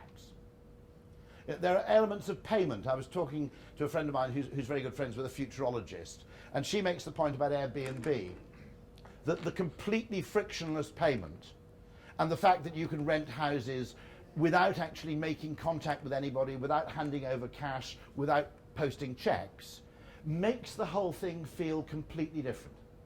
I mean, this is really in the area of marketing rather than the area of technology, because it's really about deep-set human psychology. Uber, for instance, has two really Uber is an interesting and quite good taxi firm, but for two things. It's the map, which massively reduces the uncertainty of waiting for a cab. I mean, broadly speaking, the human brain really, really hates uncertainty. Previously, you ordered a cab, they told you it was going to come in 10 minutes. You then enter this twilight zone of fear and uncertainty. And why isn't he here yet? They said 10 minutes. Maybe he's parked round the corner. What if he's already gone? Okay? I used to have an account with radio cabs 12 years ago, and if you rang up to inquire as to why your cab wasn't there, I'm not making this up, they said, can you please quote your 11-digit booking number? Okay? Which, of course, was in your phone, which you were holding to your ear. At one point I made an interesting discovery that if you said to the radio cabs person, who do you think I am, fucking Rain Man, they hung up on you. But genuinely, I mean, it's impossible to realise one of the reasons for the huge growth in this area is just the extent to which it's been made frictionless and painless. So the futurologist, this is what futurologists do, okay? She owned, about a mile away from home, she owned a geodesic dome in the Arizona desert, which she rented out an Airbnb. But last week there were people staying there for 3 days. They paid $100 a night to stay in her geodesic dome, and they decided they liked the dome so much they wanted to stay for 5 days instead of 3. A little bing comes through on her mobile phone requesting a 2-day extension. She presses accept, $200 automatically transferred via Airbnb, job done. The people stay for another 2 days. Now, that feels totally different. As she pointed out, she said, for the people purchasing that feels, you almost have a sense of ownership now, because it feels completely different to the feeling you get if you had to traipse over to her kitchen, have a conversation on the phone, and hand over $10, $20 bills. In the same way that Uber feels completely different, because when you finished your journey, you just get out of the car and say thanks. So if Uber didn't have the map, and this is I'm not saying that Uber isn't good in other economic kind of McKinsey-ish ways. I'm just saying if Uber didn't have the map, and if Uber made you pay in cash and asked for a paper receipt, it would have gone nowhere. The real magic is in surprisingly small little psychological things.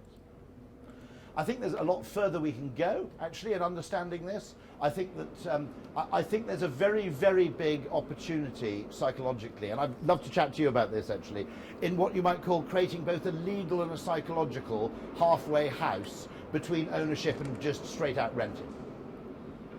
So areas where you have a kind of relationship where you pay an annual fee and that gives you the right to use something to a certain degree.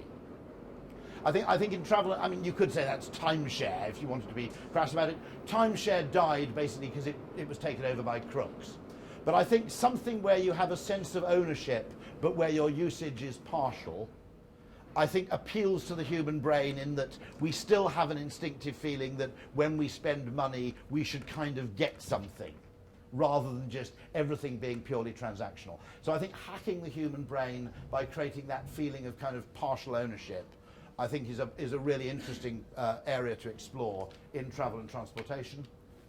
I also think it's just interesting because there are one of the things that's very pleasant about this sector is that you have various things, most of all yield management, where you charge people different prices, what you might call EasyJet pricing, or the new railway pricing, where if you travel at a less busy time, you pay a lot less. That's a really, really interesting thing, and one of the reasons it's so important is it's one of the few things you can do in capitalism which genuinely benefits everybody. So if you think about it, it benefits the consumer by and large because people who've got a lot of time and not much money can do things that they otherwise couldn't afford to do. Cleverest people in the world, by the way, are the Swedes. Do you know why? They take their annual summer holidays, their school holidays, are in July, not in August. So they can tool down to southern Europe and rent villas for bugger all. It's a really, really clever trick. They just shift their holidays, their historical reasons for it to do with the Swedish, I don't know, rye crisp bread harvest or something, which is why their holidays are at a different time of the year. But they have this fantastic yield management bargain. That's why you never complain that the beaches are full of Swedes, okay? It's because they've already been on holiday. And then they spend August running around naked for some reason, which I've never fully understood, back in Sweden. Okay, now, but yield management is interesting because it benefits the seller, it benefits the public, and it benefits the environment. It's something which actually, if done well, you know, in other words, you run fewer trains because the ones that are running are more efficiently used, and it benefits the public because the price they pay can be lower if they're prepared to be flexible, and it benefits the rail company because they make more money than if they had standardized pricing across the board. So it is genuinely a three-way win. I think there are far more exciting and new ways in which people can experiment with yield management pricing. It also redistributes wealth, by the way, invisibly and through entirely voluntary means. I got a friend at the University of Chicago who's an economist who says that actually variable pricing drives about 20% of the wealth redistribution in the United States. The fact that if you're a student or if you're retired, you can just go on holiday at an unusual time, and you can stay in, you know, you can rent villas or you can rent Airbnbs for a fraction of the price that people pay when they're actually in work. That's a really, really important source of wealth redistribution, which we don't notice because we're happy to participate. So I think there's something really interesting there. So I think this is an area where the potential for, if you can get what I call that Venn diagram between technology, economics and psychology, and you can hit the sweet spot between all three, travel and transportation is a place you can really do that. I was fascinated to see the Starwood effort where you can just check into your own hotel room. You know, my contention is when you can do that, staying in a Starwood hotel feels fundamentally different in the way that Uber feels more like a service and less like a transaction. And I think creating those psychological things around experiences, you know, I think the potential for doing it is vast. But, I mean, I'll just end on a little caveat.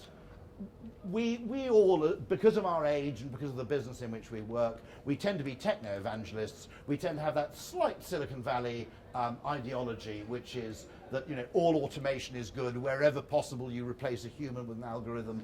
We ought to be a bit alert to some of the costs. One of which is that in any sharing economy, you tend to get a winner-takes-all platform. So it tends to create a natural monopoly. Whoever is the most successful automated intermediary disproportionately controls the market, as you know, we see with Uber or eBay. Those are kind of network economies where you tend to get a natural monopoly, so we need to be really, really alert to that kind of thing.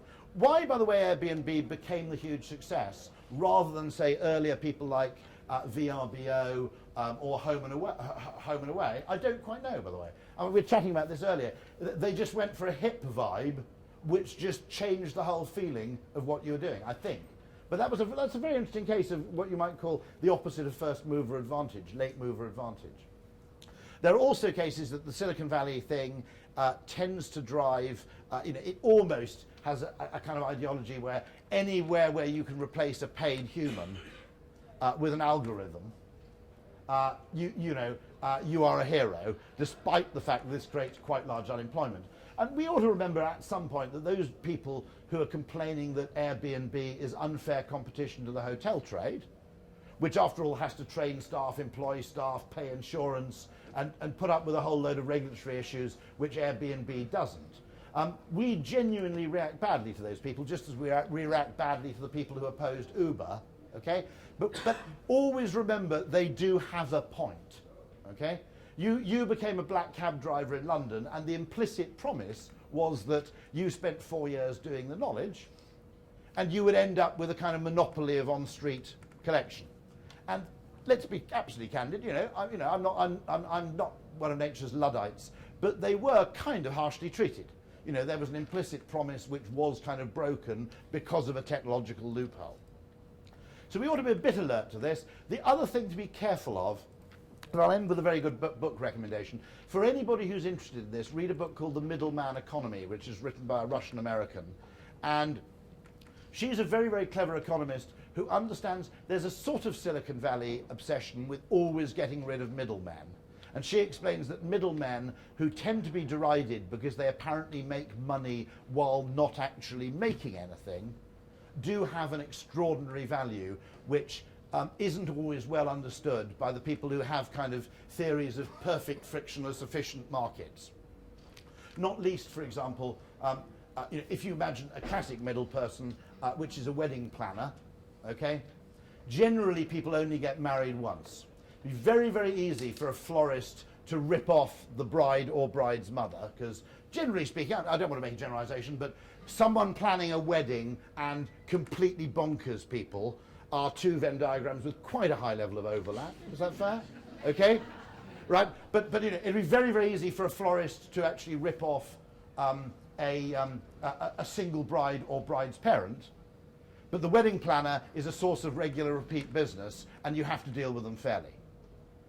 So it's a very interesting economic book, but it's also interesting if you're fascinated by this whole area of trust, and you made the point that the sharing economy rides on trust. There's some very, very interesting examples of what, say, Open Table had to do to generate trust. One of the great problems with Open Table was rival restaurants booking tables through Open Table at their competitor's restaurant in order to stiff their Saturday night takings.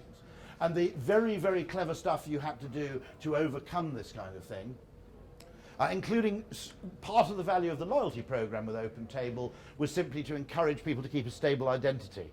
You made the point that stable identity is one of the absolute essentials of trust. And so without a loyalty program, people would just basically dick around with a restaurant and then reinvent themselves under a new name next week. So their bad behavior never came to light. And so it's a very, very interesting book on understanding the dynamics of what you might call two-sided markets. So a wedding planner and a pimp are effectively the same, by the way, in their economic function. If you boil it down to the absolute essentials, it's the same kind of thing. So, I mean, I do find this area fascinating. I find the potential psychology, the psychology of travel. I mean, when I gave that warning about Machu Picchu, I think I've got a point, haven't I? Would anybody be really cynical? And I know there are people from British Airways and Intercontinental Hotel Group, and I don't want to skew your whole business. In all the holidays I've taken, though, I don't notice much correlation between how much I spend or how far I go and how enjoyable it is. But we do seem kind of driven. You know, there does seem to be this competitive drive, which I think is partly driven by Facebook, that broadly speaking, having a picture of your tanned legs in the middle of a rainforest somewhere just scores you vastly more brownie points than doing the same thing at Ramsgate. Okay? And so, there is, it's worth remembering that this form of human signalling, although it's potentially more environmentally friendly, does have its own level of excess, just as, consumerism has its own level of excess. And the endless quest for novelty at some point gets a bit silly. France is actually quite nice. I hate to say this kind of stuff. But it is, what I find so interesting about this is that it is proof, the fact that the UK and Japan reached peak stuff, and while their economies continue to grow a bit, the volume of raw material and energy consumed went down, does actually present hope for us all. And that is absolutely a real thing. And so I think that, now, the final thing I'd add is that I would argue, I mentioned this whole business of how much vacation people have. If you wanted to win the US presidential election, I would propose, whoever you are, if you proposed 4 weeks vacation, you wouldn't get any backers from big business. If you proposed 4 weeks vacation in the US, you would win. Okay? And there is a really vital point to be made, which no one's actually asked. Occasionally, quite often in fact, I work in the morning from home, and then I take a train, which is practically empty at 9:30, and get into the office at about 10:15. And people say, why do you do that? And I say, if I didn't do that, there would have been no point in inventing the internet. Okay? What's the point of inventing the internet if my commuter patterns are identical to that of a Victorian clerk? Where you travel in on the same train every single day. What's the point of human work and leisure than you could by gaining another 2% of GDP? Because GDP measures experiences really, really badly. It's wonderful if you want to measure material stuff. I noticed that EU rules changed so that in Italy they're allowed to include drug dealing and prostitution as part of their GDP. That seems to be a bit dubious if you include things that are pretty bad. But nonetheless, I mean, GDP is a terrible way of measuring the value of an experience. The sharing economy probably doesn't figure on it at all. If you actually barter with people or swap things with people, that has no material effect on the GDP of a country, even though it obviously improves the quality of life significantly. So at some stage, I think we've got to get ourselves away from the standard economic measurement towards something that's a bit more human and a bit more real. So that's me. Thank you very much indeed. Thank you.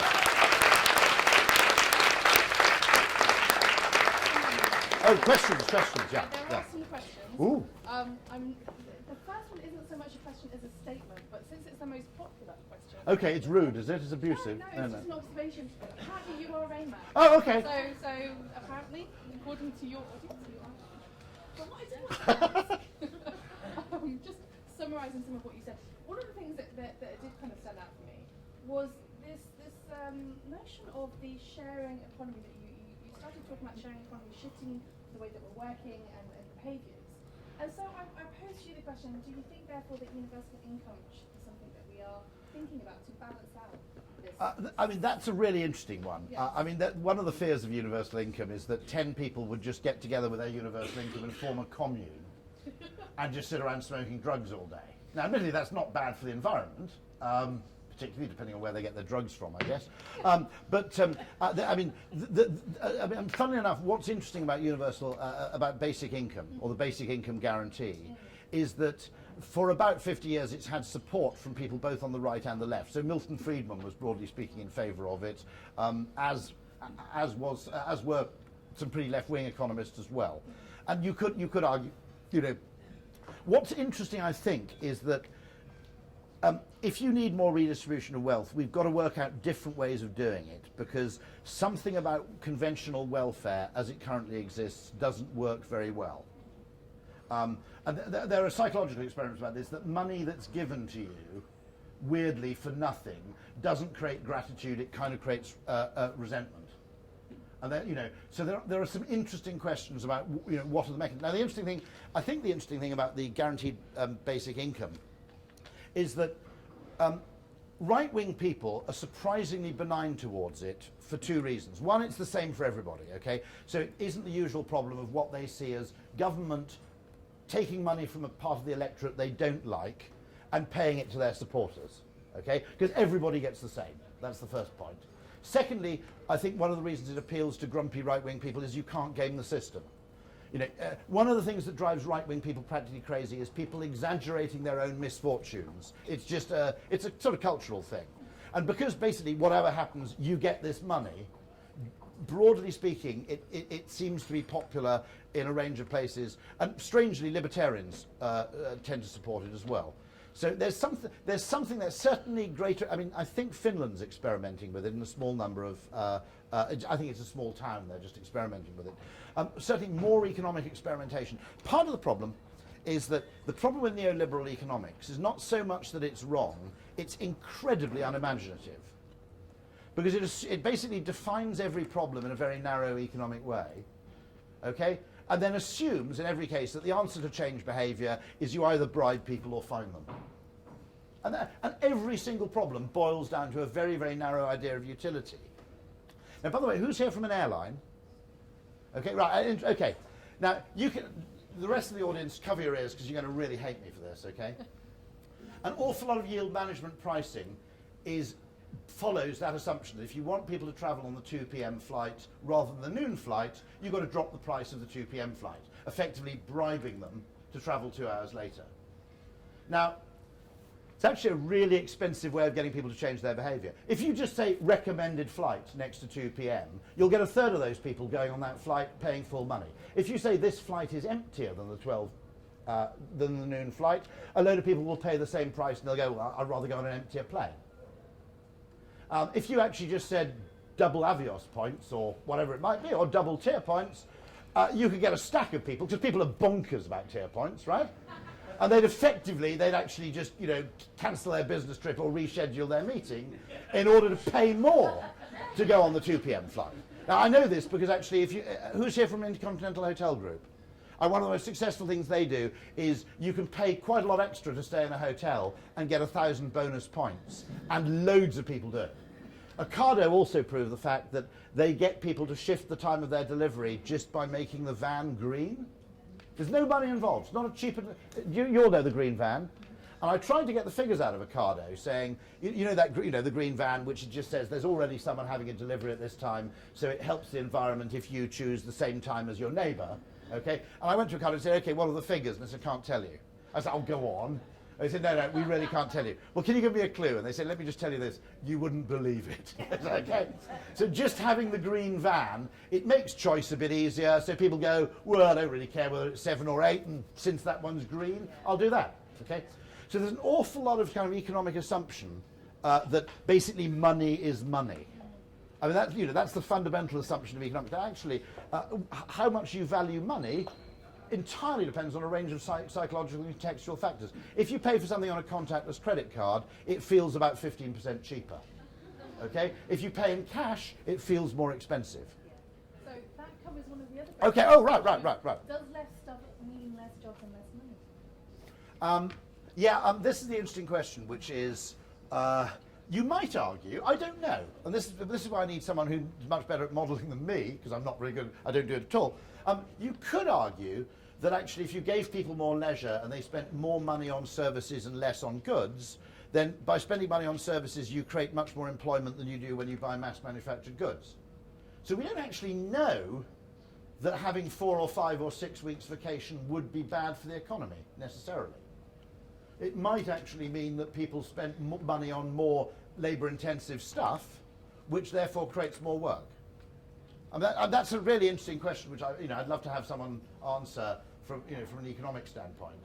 Because broadly speaking, when you buy manufactured goods, 1, the money doesn't get spent anywhere nearby, and 2, you might argue that the returns to capital are a lot better than returns to labour. I'm getting a bit Marxist, aren't I? But at some point, I mean, if you want to read the ultimate thing on this, John Maynard Keynes, in about 1929, I think, wrote a book called Economic Possibilities for Our Grandchildren. And he proposed that by about... he proposed... Okay. Sweet. Okay. He effectively proposed that by about 2020, in the developed world, the fundamental material requirements of most people would have been met, okay, and that we'd end up working something like an 18-hour week and spending the rest of the time, in high-minded leisure activities.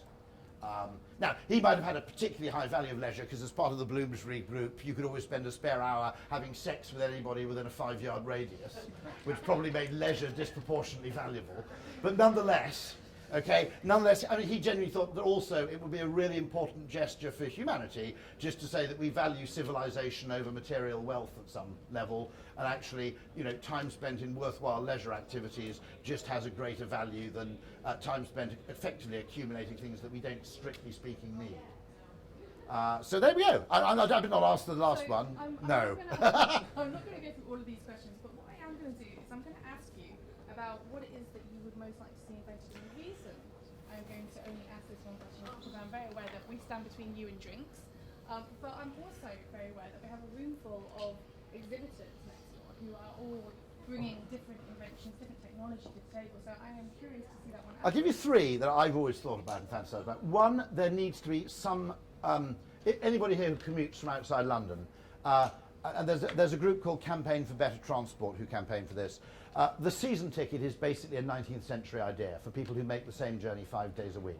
It's incredibly unfair to part-time workers who earn less and have to pay full fare every time because it's not worth getting a season ticket unless you make the journey 5 days a week. So some kind of Amazon Prime or Carnet system, where for people who make the journey frequently but not monotonously, needs to be introduced. I think there's a huge amount of innovation in terms of pricing. In addition to, by the way, 2 interesting things would be an off-peak season ticket that you can only use off-peak. And the other interesting one would be for new property developers to be able to bundle 7 years of rail travel with your purchase of a house. So if you could actually sell a 7-year kind of debenture on the railways, could that actually be quite interesting if people can't afford to live in London anymore? Are those kind of things an answer? Another one is Tyvek luggage. Why does nobody make luggage out of Tyvek? You can fold it down to nothing and yet put anything in it. Any clues? Okay. I mean, someone should. If you think about it, you can just, in the bottom of your suitcase, it would take up literally 1 millimetre. You could have something you could just transform into a massive bag for all the weird crap you bought while you're away. And a third thing that we really need is the worst aspect, the part of the world that's caught up with technology least well are architects. Because architects have completely failed to spot that the one thing that the use of technology demands is lots of horizontal surfaces. And now you have the new Thameslink trains are being introduced with no tables and no lap tables. So you have a 2-hour journey from Maidstone to Cambridge where you basically just sit there like a tosser looking at the back of the seat in front of you. Okay, so I don't understand why no luggage manufacturer has made a piece of luggage which converts into a little desk. Does anybody know? Seriously, I've spent hours online assuming that it must exist. Okay? So, you know, when you're basically waiting at a gate at an airport, you can just get a laptop out and do something. But no, as far as I can see, such a thing does not exist. And I'd love to know why. So there you go. Those are my 3 inventions. Well, thank you very much, Rory. Oh, can I give one more? Yes. Those of you who've driven a British car overseas, how many of you have very briefly driven on the wrong side of the road? Everybody. Okay, right. Okay. Anybody seriously wants to go on Kickstarter who's got the time? Just devise a thing, costs about £8, you plug it into your cigarette lighter, every time you start your engine, it reminds you to drive on the right, or on the left if you're foreign, okay? Now, the great thing about that is, okay, it's fairly easy to manufacture. The really easy thing is it's really, really easy to distribute because you've only got to sell it in 6 places, ferry ports and the Eurotunnel, and then you flog a load to Avis. Okay? So if anybody wants to do a really, a bit of a life-saving thing that will be really, really simple, that's the thing. So I'll give that away freely. I'd just be delighted to see it done. Thanks very much.